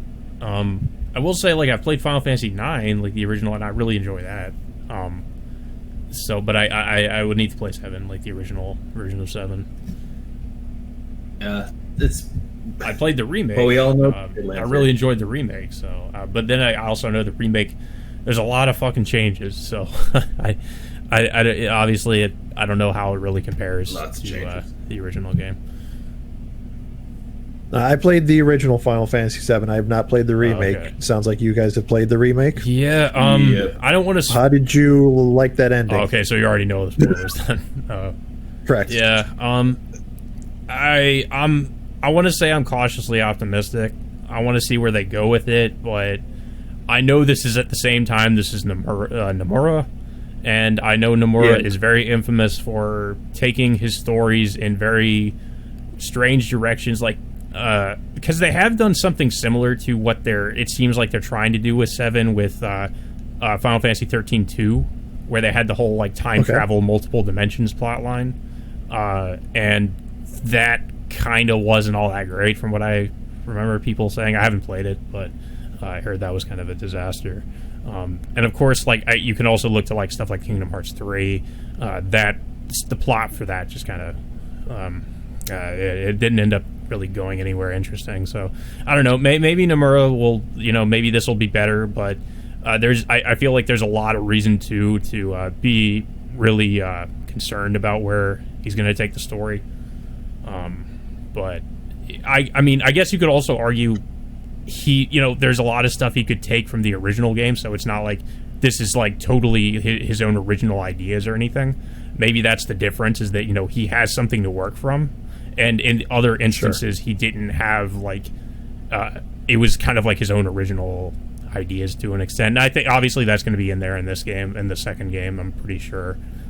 But there's also like whatever happens in the after the Midgar segment of FF7. Well, another thing that you have to keep in mind is that he did come out and say he wanted to do something completely different for Final Fantasy VII, and he actually wanted to make a standalone project for that. Yeah, there's conflicting statements, because I've heard he said he wants to do something different, and he also was talking about like the second game too, where he's like, the game's going to be similar to the original, and then he's also said it's going to be completely different. So I really don't know if I can trust whatever he says about the game. So it's hard to say. Like, I think we're really just going to have to wait for like a trailer or something that would give us an idea of what it's going to be like.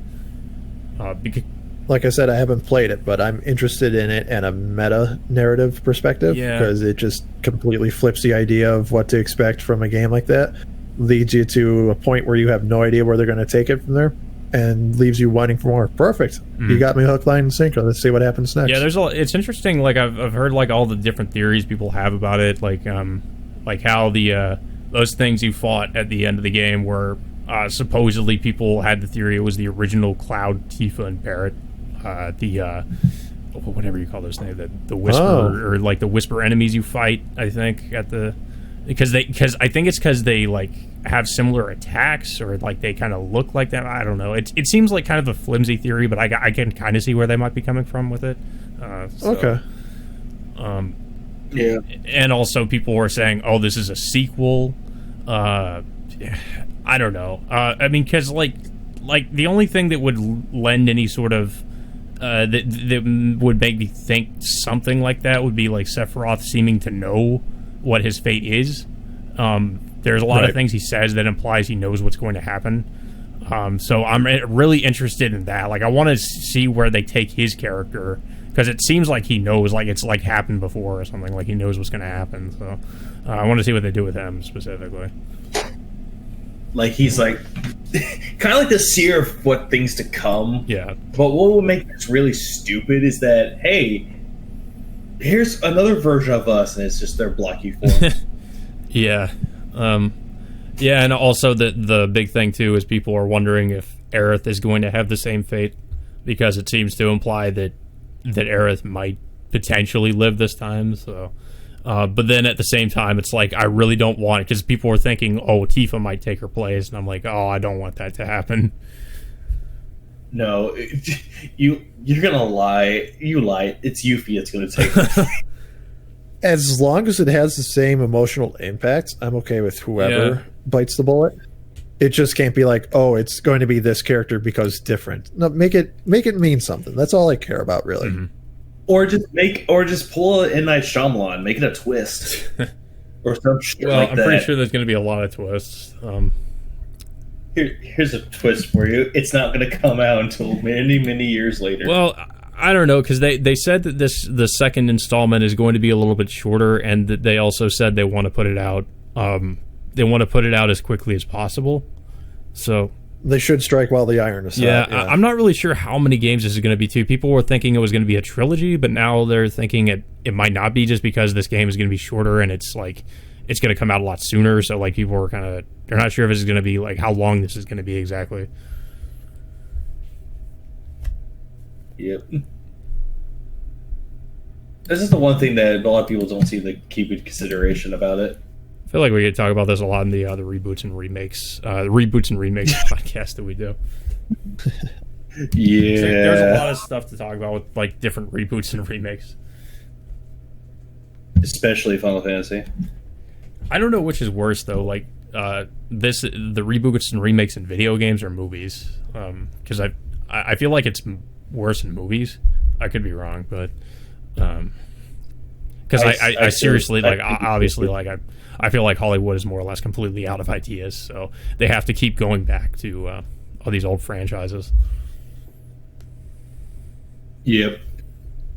Even I think we all could agree that at least with remakes or reboots with video games, at least it's more fun to replay those games. It depends. Like example, Destroy All Humans. Yeah. Oh, wait, I'm hoping Megan would be like chime in and be like, "Yeah, that's a good game." I have not played either the original or the remaster of Destroy All Humans. However, I will say a reboot I enjoy more than the original is Dead to Rights Retribution, so I can agree with you on that. Yeah, Dead to Rights Retribution was it's just because of how like ridiculous and over the top the game was. I like how it just totally Exactly. that. Like, don't get me wrong, it's edgelord as hell, Yeah. but for some reason it just clicks with me on a level that I don't know if maybe it came out in a different time or on if a different system even. I don't know if I would like connect with it as I did with Dead to Rights Retribution. It's dumb as hell, don't get me wrong, but it's my kind of dumb as hell. But dude, that's the best kind. Exactly. I still have half a playthrough of Dead to Rights, the original, saved on my hard drive. I have not touched it since I recorded half of it because it doesn't hook me in the same way as Retribution does. Motherfucking Squidward being the villain. That was the best. I didn't even know that until the credits started rolling, and I'm like, oh, let me look up VAs for this. Okay, I don't recognize him. I don't recognize him. Are you kidding me? Roger Bumbass. Yeah. And then fucking Paul Eiding. Yep. Colonel Campbell is back in that one. That might be another reason why I liked it so much, because of that Metal Gear connection. It's funny. That's why I like Dark Cloud 2, is because of the Metal Gear connection there also. So there's a running theme there. You know what? I'm going to look up, see all these video games that Paul Eiding was in. I think he was in, was it Dark Void? Oh. There was a game that came out, like, I want to say launched to maybe just a little bit after the launch of the PlayStation 3, where you're a guy who finds himself on an alien world and you get a jetpack. Yeah, and I believe Paul Eiding played Tesla. No, that game. He wasn't in Dark Void. It wasn't Dark Void. What was it called then? It wasn't Dark Void. Dark Void was the one where the guy had the mutated arm, right? I think that was Dark Sector. You had like a that was Dark Sector. You had like the shuriken weapon or whatever it was. And, Yep, that was the other game I was thinking of. Supposedly, like I didn't even know this, but people were saying Dark Sector is sort of like a prequel to Warframe. He's not in that either. Which I found really interesting. Huh. Yeah. Oh, fun fact! Since we're talking about Final Fantasy VII, he was in Crisis Core Oh, really? as Hojo. Huh. Yep, he was that. Yeah, Paul Eiding, Nikola Tesla. He was Dark in. Void. He was in. Wait, Tesla. Oh, that's why I don't see it on his thing. Gotcha. I don't blame him. The game was pretty forgettable. Grandia 2 as Sky. He was Rufus, an orphan, scion of sorcery. Oh yeah, I think I might have that game actually. I've never played it. It's just like a random game I picked up. I have so many games. I just like, because I used to be into like collecting retro games, so I have all these like random ass games that I just never played. Ooh. He's in a game for the 3DS that I completely forgot I owned. What game? It's called Codename Steam. Never heard of that. Or in Japan, it had the subtitle Lincoln vs. Aliens. It is a 3DS turn-based strategy game. I remembered it was fun. Lincoln versus Aliens. Yeah. Like Abe Lincoln? Yes. Because Okay. it was like Valkyria Chronicles. It was made by the same people who made Fire Emblem. Huh. That kind of reminds me of that movie, like Abe Lincoln Vampire Hunter. There is like John Henry, Abraham Lincoln, who was voiced by Will Wheaton. Oh, no kidding. shut up, Leslie. My least favorite part about Next Generation today. What was it? Paul Eiding is in it. He plays Scarecrow, who is a Wizard of Oz character. Oh yeah, that reminds me. So on the last podcast, I told Levy like he had no idea it existed. Return to Oz. I was telling him about it. He didn't know what it was because I told him I saw it like when I the 80s movie. Because I saw it when I was a kid and that like traumatized me. Nah, the 80s did not care about traumatizing kids. It built character. You needed to get tough for the commies. Yeah, those fucking wheel creatures. Those things are goddamn creepy. Like I was looking. I just recently like looked at the images for them, and they. I don't know. Like, man, those things are like even me. Like looking at them now, I'm like those things are still kind of creep me out. There was a lot of like shows for kids that like got away with a lot, like just scaring the fuck out of them. Man, now I want to play Codename Steam now. Levy, so any other topics you think would be interesting to discuss from the Reddits? Consult the rep. Oh, here's a good one. If we say bless you when someone sneezes, what should we say curse you to? It's a stupid one, but it's kind of a funny one. Farting would be a good one. I don't know. Like, because think about it. When you sneeze, oh hey, someone is sick, bless them. But if someone just rips ass in front of everyone in public, it's not. Everyone's gonna get mad. I mean, yeah, that's I guess it also depends on the setting too. Like, where are you? Like, say you're like at a wedding or a funeral or something, and you just like fart, and everybody hears it. So I guess like you could do it for that. No. If it was like someone. Okay, I think it would be more fucking hilarious if like the groom starts like ripping ass. Sorry, I had Taco Hell before them. Oh goddamn Chipotle! I'll yeah, that's another thing. I've never been to Chipotle. We have one here. I've never been there. So, Same. I know a lot of people have, and I'm just like I don't see what's so great about it. And like I guess because it's a buffet, sort of. You just get all the fucking Mexican food you want. I don't think it's a... Or is it a buffet? I don't know. I've never been in there. Chipotle. A fast casual. Nope, no buffet. It just has burritos and all that shit. Yeah, it's like like a more high class Taco Yeah, Bell. it's like Moe's. Yeah, it's like Moe's. Like, they make the burritos in front of you. What about where the elite meet to drink? What about Moe's Tavern? Oh no. God. There's Moe's is like a burrito place or like a Southwest Southwest food. Southwest Grill. I was listening to another podcast and apparently they mentioned Moe's. Yeah, and every time somebody walks in, they have to be like, "Welcome to Moe's."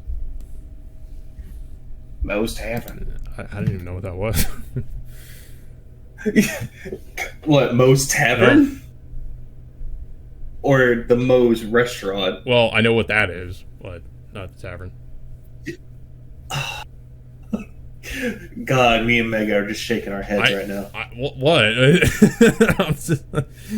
Simpsons reference. Oh, okay, never mind. I know what you're... Okay. No, too late. No, I know the sealed your character. fate. I didn't know the play. You sealed your fate with that. To be fair, Mo is pretty synonymous with the bar. You don't really see him outside of it. You do see him outside, but just like for random shit. But he's always the loner. Can we hurry this up? I got a hot date to get to tonight. Simpsons, jeez. You see someone hitting on your fly girl. You just give him one of these. So many memes came from that, especially the Persona meme. Persona meme was the best one. Pulls out a gun. That's the best way. Exactly. Just pull out your Persona. All right, so this is trending on Twitter, and I kind of like this thread anyways. It's a thread on Reddit called "Am I the Asshole?" Where you ask a question and you figure out if you're in the right or in the wrong. Oh god. Am I the asshole for wanting to name my daughter after a Star Wars character? No. It depends on which one, though. Here's the full story. My wife and I are huge fans of the Star Wars movies. Huge. We met while camping out for the premiere of The Force Awakens. Everything about us is Star Wars, blah, blah, yada, yada. Until my wife got pregnant and we shared the name we wanted when we found out we were having a girl. Captain Phasma. The whole name, like Mary Kate. So there's a hyphen there. So her name would be Captain Phasma. Blankety blank. I actually saw that was trending, and I was wondering why Captain Phasma was trending on Twitter, and I was like, oh, that's why? So the parents are begging them to name her like Gwendolyn or Brienne or anything Game else. Of Thrones. Oh, that's another thing. Game of Thrones. No, so- no. Gwendolyn is actually the actress's name. Yeah. And So- Brienne is the character. Are we the assholes for wanting to name our daughter after a strong female character from our favorite movie? Oh, okay. First of all, Yes, because she's not strong. Well- She didn't even last two films. It is a weird choice because she's not a prominent character. So I don't know. And even in The Force Awakens, like she gets thrown down. What was it, like a garbage chute or something? yeah. So yeah, like even then, it's like you knew what was gonna happen to like she. I don't know. I would say you probably should have picked a better character. Like I would just say that probably. She is imposing. I get where they're coming from with the character, but to name the kid Captain Phasma, It is a weird name That in is her general. name. No, I don't the know. kid has to grow up with that for the rest of her life. Her name's just gonna be Captain Phasma. Like what kind of like that? She's definitely gonna stand out. Like Captain Phasma Anderson. or like they use the inverse of her name, like Phasma Captain. That's so dumb. Yeah, she's definitely want to get a name change. I'm pretty sure she'll eventually want that. What if this person ends up joining the military? What's her rank and name? Captain? Oh yeah, that would be even worse. Or just Captain Phasma? That would be kind of cool, though. But at the same time, yes, because you picked the worst character. But then again, ask Kevin Smith, who named his daughter Harley Quinn. Oh no, It's like Catch-22 with Major. No, I was also I remember all the Game of Thrones fans being upset when they named their girls Daenerys after the final season. Yeah, it's like Make that their middle name, maybe, but as the first name, no. yeah, like Daenerys. Like if they go by their middle name, because some people go by that, just call them You Danny. could do that. Yeah. True. DANI or Y if you want to be those people. Mm-hmm. Any more threads of "Am I an asshole?" Because that's actually a good one. It is next to Shitpost Crusaders. It's probably one of my favorite threads here. I'm gonna Reddit. Am I the asshole for putting my young child in therapy? That probably needs some context. Yeah, I would say so. Am I the asshole? My brother-in-law got married on my 5-year anniversary, and now his sister-in-law is mad at me about a picture. That's weird. Oh, I found. Yeah, am I the asshole? Am I the asshole for not babysitting my brother's infant for a week?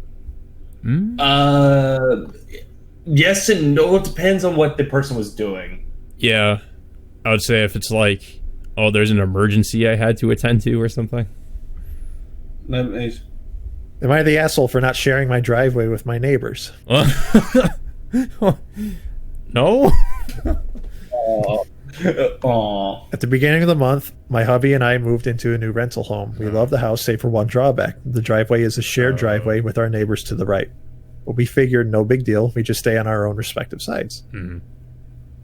Upon move-in, they seemed polite and came over and introduced themselves. They're our age, 3 roommates, and seem super friendly. They have 3 cars. We have 2. For the past 2 weeks, we have parked our cars on our side of the driveway, one in front of the other. They have done the same. Last night, neighbors come home from their respective jobs and approach us. They told us that in the past, the previous tenants of our home would park on the street, giving them full access to the driveway, and asked that we do the same.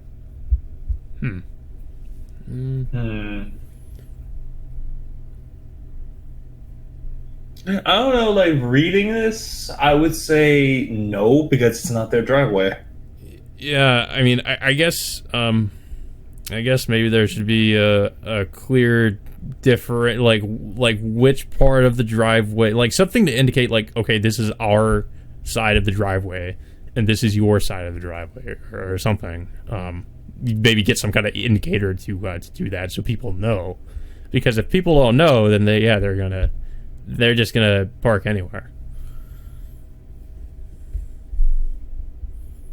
Am I the asshole for telling my boyfriend he can't sleep in our bed unless he takes a shower? No, because that's hygiene. Yeah. He recently went for a late night run for a few miles. He got back all sweaty, simply changed clothes and tried to get in bed with me.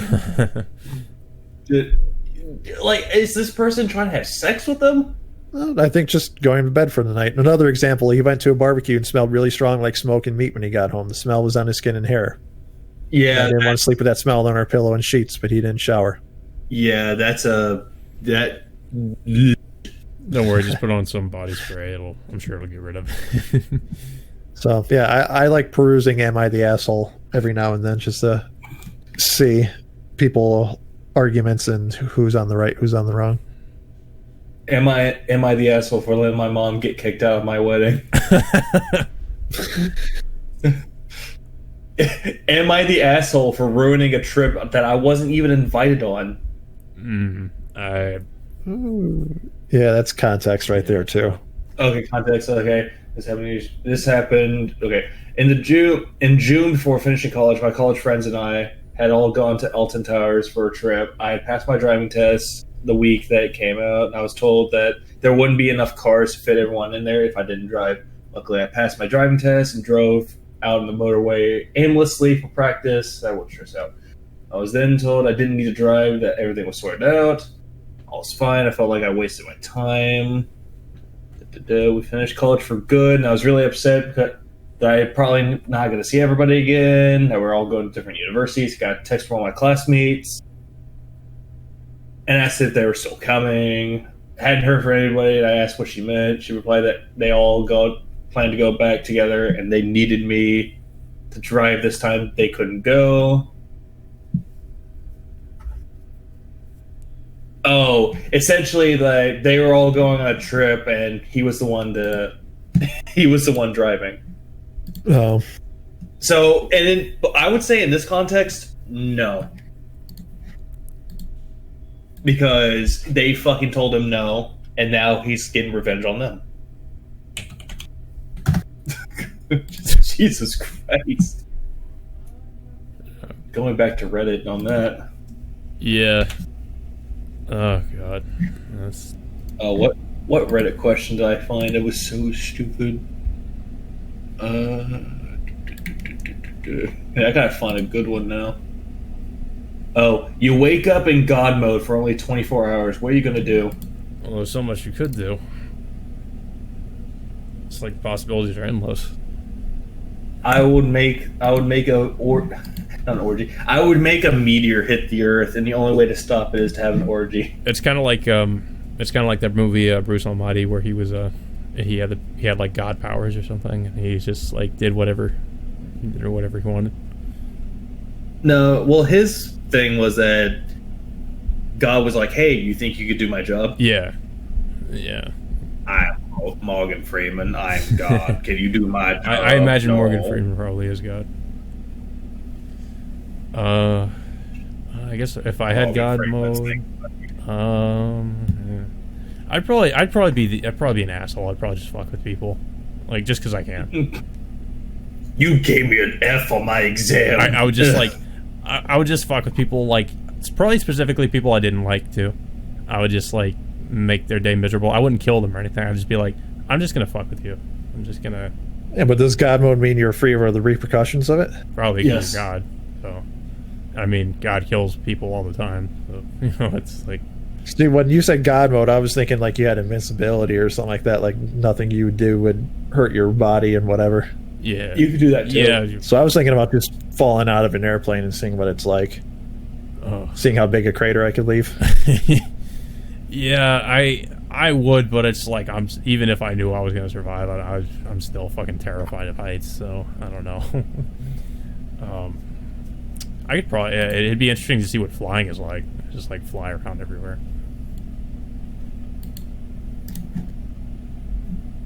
Am I the asshole for demanding money or gifts from my parents if they want any contact with me? Yes. Ooh, is there a toxic relationship in there somewhere, or I'm reading this. Family wasn't poor.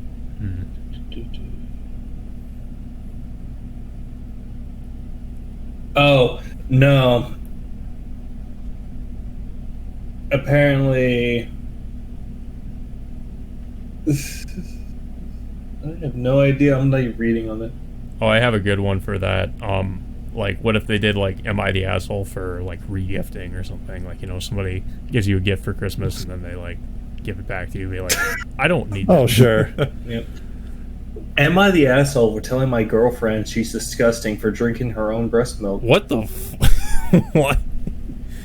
I don't fucking know. I didn't expect that. Oh, for drinking her breast milk, okay. I can't really blame him. Like, I would probably have a similar reaction. I don't know. It came from her. How bad could it be? Yeah, I guess. mean, is it safe for Babby? Okay, let's see. But you could also make that argument for other things that come from you as well, so... That is true. However, you do not feed your child such things. It's true, yeah. Yeah. Am I the asshole for asking my wife to wear a seatbelt? No. It's pretty straightforward, I think. If I don't know, I follow the rules of whoever's driving. So if the driver says put on a seatbelt, fine, whatever. Yeah. Okay, because here's the whole story. I have a wife and two amazing kids. We decided to take a road trip 2 states over to visit my family. Not even an hour in, my son's complaining about an obnoxious beeping, and I noticed it too. Sure enough, I look over and lo and behold, my wife isn't wearing a seatbelt on a very busy highway. I ask her nicely, "Hey, can you put your seatbelt on? The beeping is very annoying and the roads are busy." She ensued dramatic eye rolling, looking away at her phone. So I asked again a few minutes later, "Can you please put on your seatbelt?" She yells dramatically, "Can you fuck off? God, you're being such an asshole." I just leave it because she's obviously in the mood. I don't know. She should be setting a good example for her kids too. Yeah. I don't know. I think she's an asshole, but that's different strokes for different folks. Exactly. Yeah, I mean, I will say you're probably going to regret that if you get into an accident. You know, you know, I guess you accept the responsibility of what's going to happen to you. I don't know. Yeah, I would say in most situations that's probably an asshole thing to do. I'm going to read the comments on that. See if I can get to the comments. Am I the asshole for sleeping top naked in my bedroom? Is this a dude or a woman? I have no idea. It went away from me. Shit. Am I the asshole for playing a video game without headphones on an airplane? Oh, in an airplane? Yep. I guess it depends on like how loud it is. Can everybody hear it? Let's see. Playing the airplane was loud. A small PSP without headphones. Mm-hmm. Person next to me was working on a laptop, gave me a dirty look, and asked me passive aggressively if I could turn the sound down. I think I might be the asshole because I broke some etiquette rule since I'm not a frequent flyer. I wouldn't say you're an asshole. I wouldn't say this person's an asshole. They just didn't know. Yeah, it's hard to say because, like, I know personally for me, like, I mean, for me, I kind of like whenever I'm working on something, I actually need background noise. So, like, if I don't have it, it feels weird. I don't like the silence. So, Same. I don't like silence either. Am I the asshole for being grossed out by my parents' sex jokes? Oh god. No. No, because they're only human.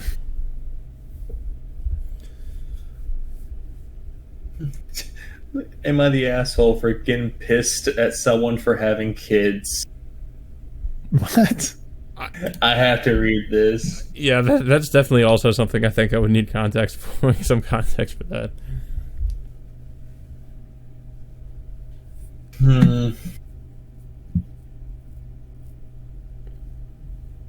Let's see.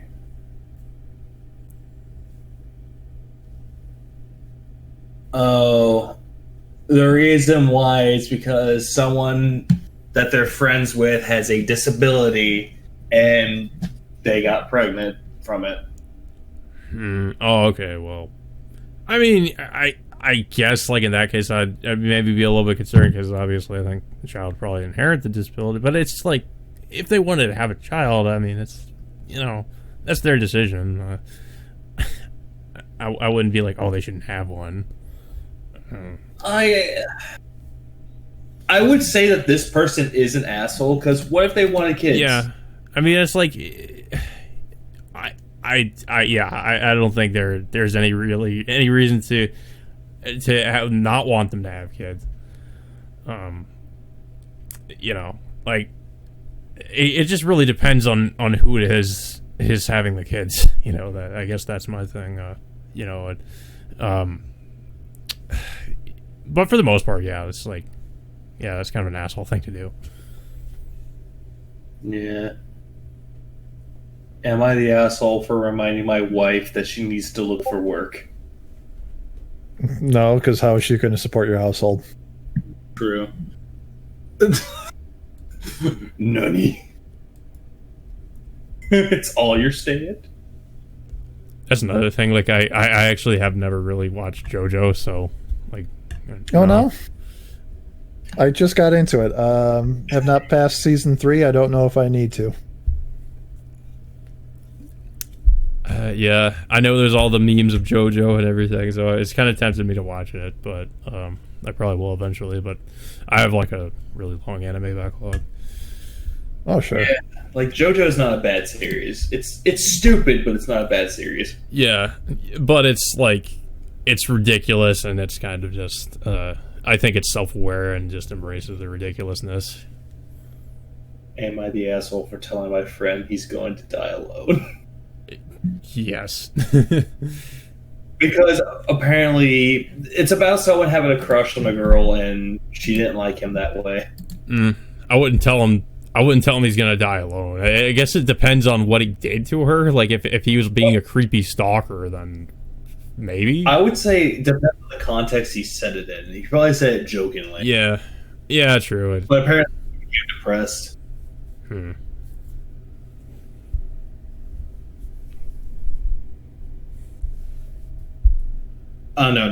There's, like, multiple things, like, with me that I look at myself like, am I the asshole?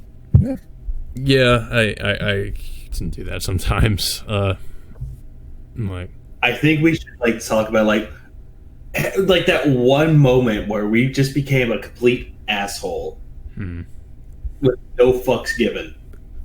A lot of moments in high school specifically, because in high school I was, I think in high school, like, a lot of people have moments like that just because they go through that, that phase where I know I went through the phase where, like, everything got to me, and, like, people that pissed me off, I would be passive aggressive towards them, and I regret that because I wouldn't do that anymore. But at the time, I would they would do something. I think one thing in particular that really pissed me off, like, there were these people I hung out with in high school, and they, like, all went to something without me, and at the time, like, that was enough to, like, piss me off and be like, I'm going to ignore you now, and I'm going to make it obvious I don't like you, and, like, give you the death stare and shit. And I did that stupid shit, and I really regret that. But yeah, I would say that would be, like, my example of things when I felt like I was being an asshole. I know the one thing that made me an asshole, because this happened whenever I used to work at Walmart. Apparently, someone was broken up because they got through a divorce, and the guy would not shut up. He would always say he was going to kill himself, how he's so depressed, but he would say it in such an obnoxious way. Like, he wouldn't be sitting anywhere near us, like, for a lunch break, and then he'll come out of nowhere. It's like, well, I'm lonely. I guess I gotta go kill myself. Just walks away.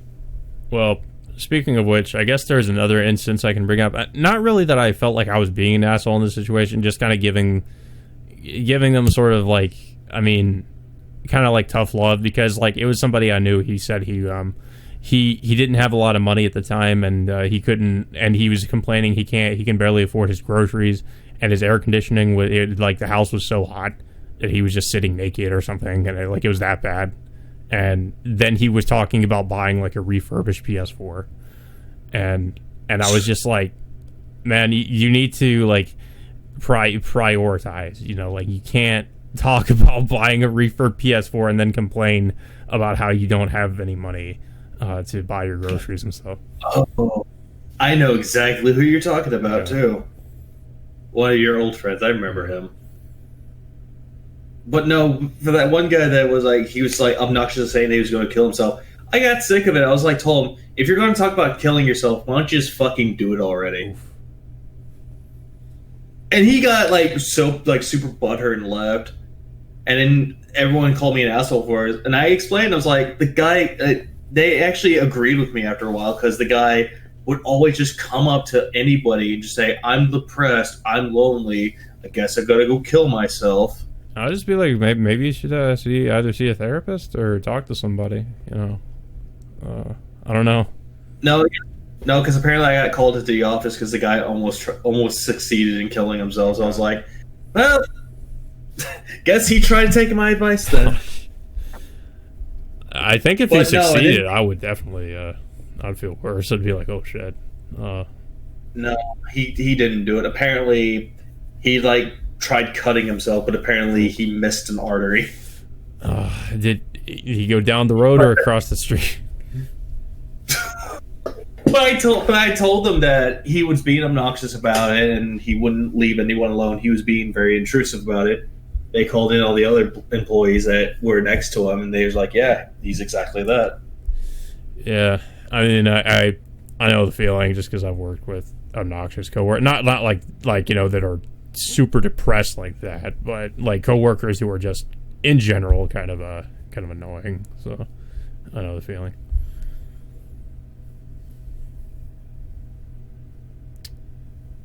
Yeah. Oh, I had a random question. Like, this is actually not a random question, but kind of like a random thing. Have you ever gotten some for free or a free game, but you don't remember where it came from? I have the humble choice thing, so I get a lot of these. Well, they're not free, but they're games that are heavily discounted, if that counts. And then, of course, like I think the Epic Store gives you a bunch of these free games, and I don't remember that I got them for free sometimes, or I don't remember what they are. And then there are games I have in my Steam library that I won't remember that, like, oh yeah, that came from the Epic, or not the Epic, the Humble Bundle, or the Humble Monthly Bundle. And mostly because a lot of these games are, a lot of the games that come in the Humble Choice are a lot more obscure and not always games that I'm really looking forward to. So they're just like, they're games that I'm just like, I'm probably never going to play this, but I have it. Yeah. How about you, Mega? Do you have one that you got for free, but you don't remember how? No. I'm pretty good about knowing where I bought my games, when I bought them, and all that stuff. So I know I'm like that with some of the other stuff I own, like some of the movies and anime I have, and I'll look through my collection because my collection has grown so big, and I'll be like, oh, I don't even remember I have that. I'll find out I have it. I'm like, oh, I guess I do have that. I say that because apparently, you know the game Super Hot, right? Yeah, correct. Yeah, the game where you move. Apparently, I got the third game free. Didn't they release that to everyone who owned the game beforehand? I didn't. Yeah, that's what someone said. I didn't know this because I was looking at because I bought games on the PC and I went to go to my PS4 to download them. Went to my not installed games, and I just see it there. I'm like, when did I buy this? I don't remember buying this. Yeah, that's what they're doing with like the Mafia games too. Now that the definitive edition is coming out, they have like if you have the Mafia games, they'll just give you the definitive editions of them for free. Yeah. So like, but only if you got them on Steam. Yeah, the only one I had was 3, and then I saw like definitive edition of 3 is in my library, and I was like, oh, okay. And then apparently like it's just so, to me, like, just to go off on a bit of a tangent, like, I don't see the point of like really having a definitive edition of 3, because 3 is like the most recent one, and I mean, it has a lot of bugs and glitches, but I think some of them were patched. So I'm not exactly sure. Like, I'm guessing the definitive edition, it must just have all the DLC, which I actually already had most of the DLC. So it's like probably the most pointless thing that I have, I would say. Like, it's the fucking Mafia 3 definitive edition, because I'm not really sure what exactly I'm getting out of it. Yeah, well, you're mostly just gonna get like all the DLCs and all that. And I also heard Mafia 2 Definitive Edition wasn't the most impressive game either in terms of some of the changes it added. It seemed like a mixed bag. Like, some things were good, some things were bad. I agree. Oh, I do know a game that I got free, but I ordered it. What game? Because Mega mentioned Croc. Oh, the sequel. Oh, Croc 2. Yeah. I actually never have played it. Too. I haven't either. The only reason why is because I was collecting really obscure games, and Croc 2 was one of them. So I was like, I bought Croc 1, and I saw Croc 2 with everything was like $24. So I was like, I'll buy it. Speaking of games that are like really obscure, did you know there was like a Frogger game on the PS2? I forget what it was called. It was a Frogger game. And it wasn't anything. I remember seeing the adverts for it. Yeah, it was really different from like the original Frogger, because the original Frogger, you just like you're trying to get to the other side of or the Great Quest. Yeah, that was a weird game. Like, I just remember playing it as a kid. I was like, this is so different from the other Frogger games I played like on the PS1. It was made by Konami. Yeah. No, with me though, when it came to Croc 2, because I ordered it and it didn't show up for like weeks, so I just told the guy, "Hey, I didn't get this. What happened?" He was like, "Here's your money back, but if you get it, it's free." That's pretty funny. And the day after I got the refund, it came in the mail. Well, I mean, at least you got a free game out of it. True. Yeah, I've had like things happen where I've had maybe a couple things I ordered actually just get lost in the mail and they never got to me. But fortunately, they were things I didn't pay a lot of money for, so I wasn't too like upset about it. I was like, huh. I think I paid like $3 for one of them. The other thing was pretty cheap, so I was like, well, they never got here. I think one of them I got a refund for, because like I think I got like one of the earlier Elgato captured, or it was either Elgato or like the Hauppauge. It was one of the really old models, and it never got here. So yeah, that's always going to be a bad thing. Oh, what about you, Mega? Do you have one of those? Obscure games? Either obscure games or games that you got for free. I think he said he didn't for the free games. He said he didn't. The free games I didn't. Oh, okay. Or a game that you ordered, or something that you ordered online and you got it for free because refund. One of those stories would work. No, I don't. I can't think of. Like I said, I'm pretty good about knowing what I spend money on and stuff. And if I don't have my heart set on something 100%, I usually don't buy it. So if I see a game, I'm not going to be like buying it and then halfway through go, nah, refund me. Mm-hmm. Makes sense. Yeah, I know. For obscure games, there's a few different ones I've played. Another one I can think of that I actually thought was okay was Extermination on the PS2. Oh yeah, that was. It kind of felt like a combination of like Resident Evil and The Thing. It was pretty good. Who made this game? I don't know. Levy, do you want to look up who made Extermination? Okay, fine. Since I'm the research guy. There was also Cold Fear, which was like apparently kind of people were claiming it was like a straight ripoff of RE4. Was that the one on the tanker? Yeah, Cold you Fear? were in the Antarctic on the tanker. Okay, because Extermination, it was published by Sony, but it was made by Deep Space. Oh, okay. And the designer for it was Swery. Oh yeah, I forgot about that. Yeah, Swery did that. Yeah.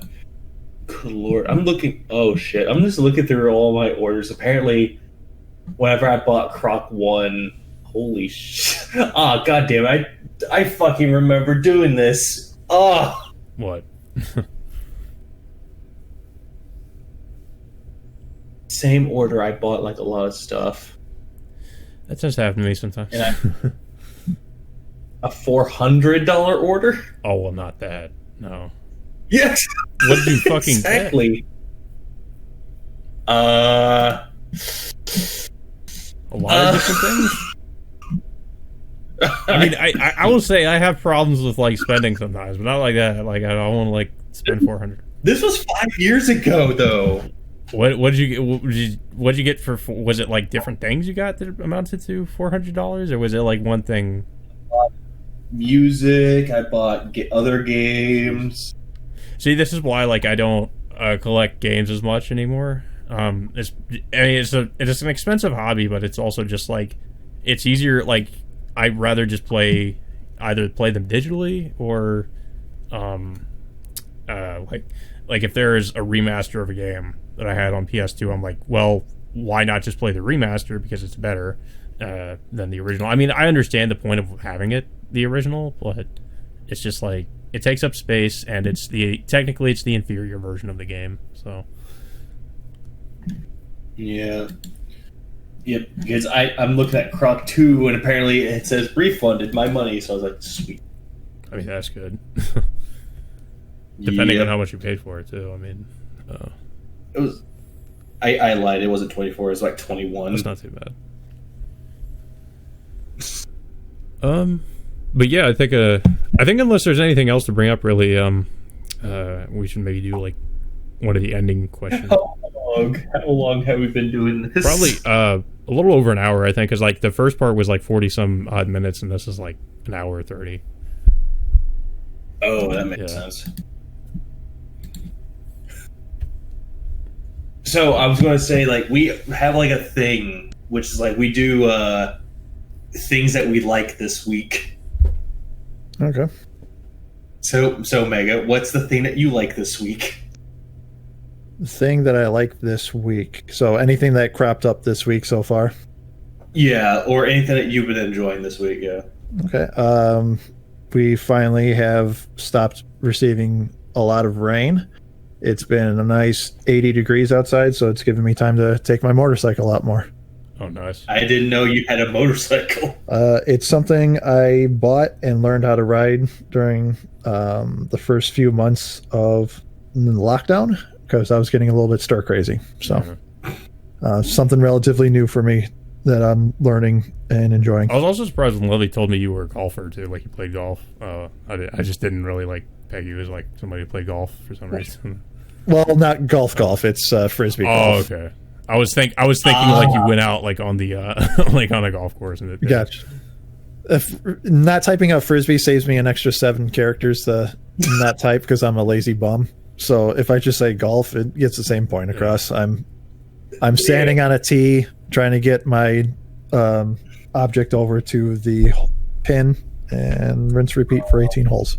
You're gonna hate Golf Story then. Oh yeah. Yeah, because it's a good golf game, but they shit on frisbee golf so much. Oh, yeah. You know, you're going to have stuff like that. But they still have frisbee golf in the game, though, so it's fun. Oh, do they? Yeah, they do. Huh. It's weird. And they're actually making a sequel to that game, too. which I wish it kept come out already.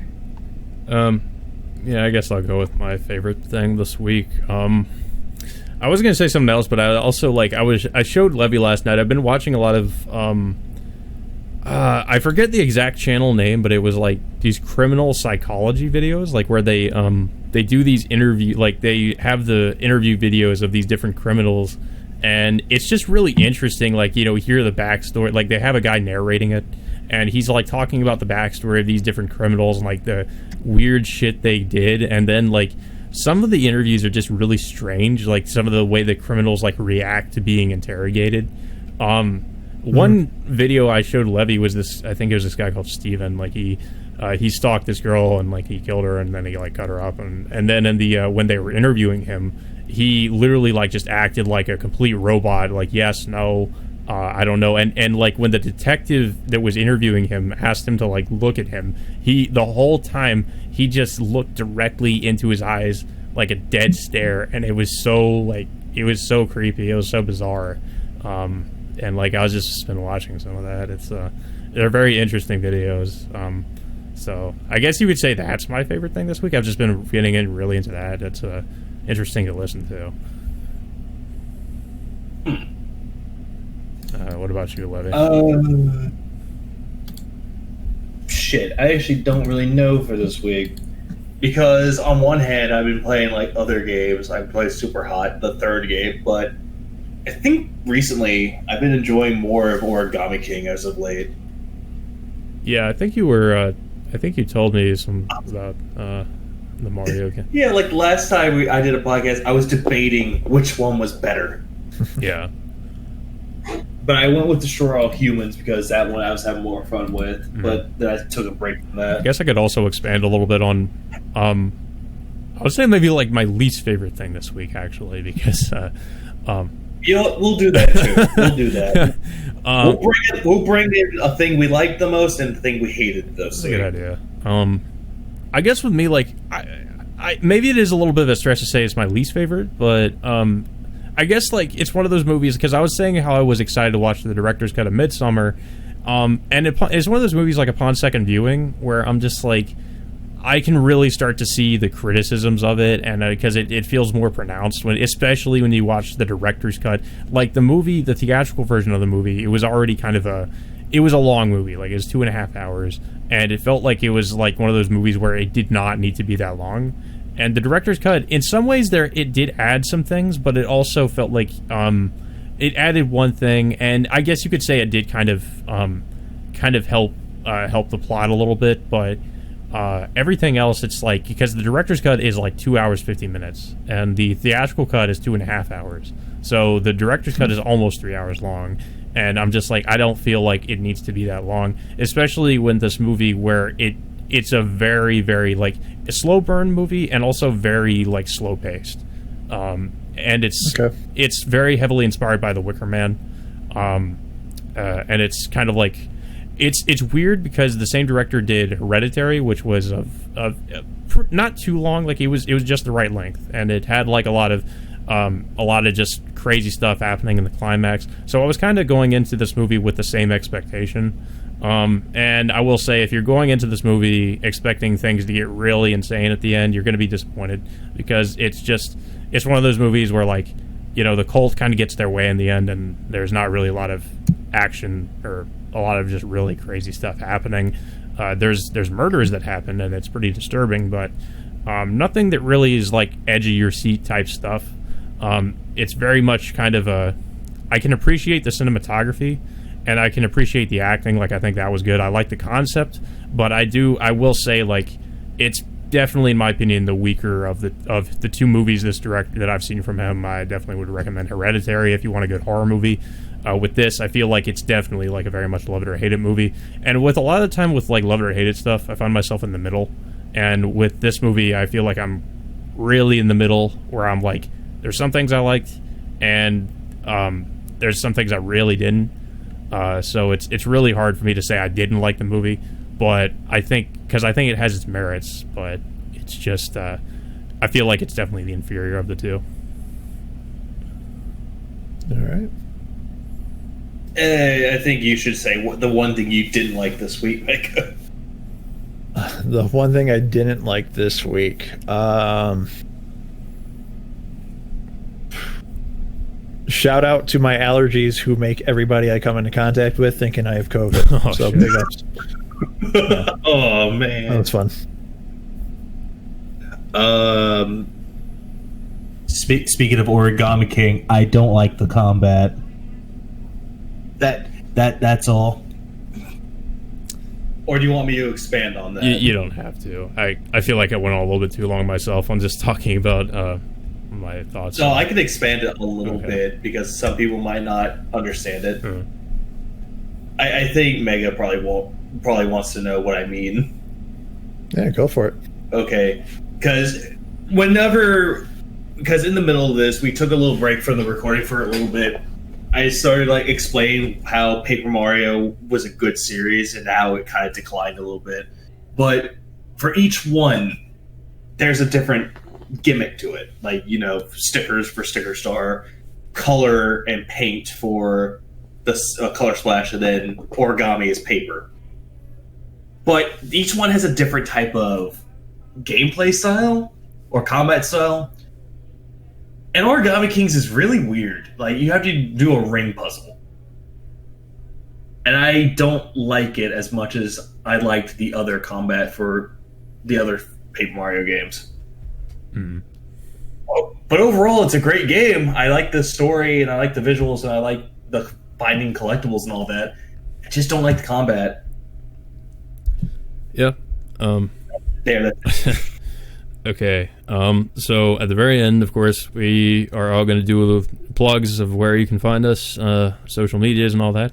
I'll go first. You can find me, Captain Chaos on Captain Chaos on Twitter, YouTube. I think that's it actually. And you can also find me where you can also find my art stuff on Instagram and at Enigmatic Arts, and you can also find my prints shop where I'm trying to sell my prints, but so hopefully somebody eventually might want to have one of those at Enigmatic Prints at my Etsy shop. So, yep. Levy, if you want to go next. Twitter, YouTube, Twitch, same name as before. And then, how about you, Megan? Where can we find you? You can find me on Twitter at hells_motel. You can find me on YouTube. Just Google search Pyromegadeth. I don't have a custom URL, and that's about really the only places you can find me. I don't have accounts really outside of that. So if you're looking for old YouTube vids, there you go. If you're looking for some random shit post here or there on Twitter, there you go. Okay. And if you want more content with him, don't bug him. He's busy. Yeah. I want to say defeated. I'm just saying uninspired. There's nothing that. I didn't say that. I said he's busy. Oh. Not defeated. No. I thought you said defeated for some reason. No, he's not defeated. Yeah. Well, I will say I kind of know that feeling, and at least in terms of YouTube, I haven't really been inspired to really make a lot of new videos since I started my new channel. I've had my channel deleted, or well, not deleted, but taken down by YouTube twice, both times for copyright stuff, even though it was technically fair use. Second time was because of images, still images, and I was trying to be very careful with that kind of thing, because this channel had been around for a while, and I had over 1,000 subscribers, so I was pretty upset about that, and I did not have all my videos saved. So I really was very reluctant to start a new channel. But I will say I am ever since I've started the new channel, I'm in a way it's I kind of got to start fresh, and that's kind of what I have to do. I have been feeling somewhat inspired to make certain videos, but in terms of Let's Play stuff in particular, I will say I've pretty much lost most of my inspiration for doing Let's Play. I really want to do more review type videos and stuff like that, and these podcasts, just because it's a lot easier to do.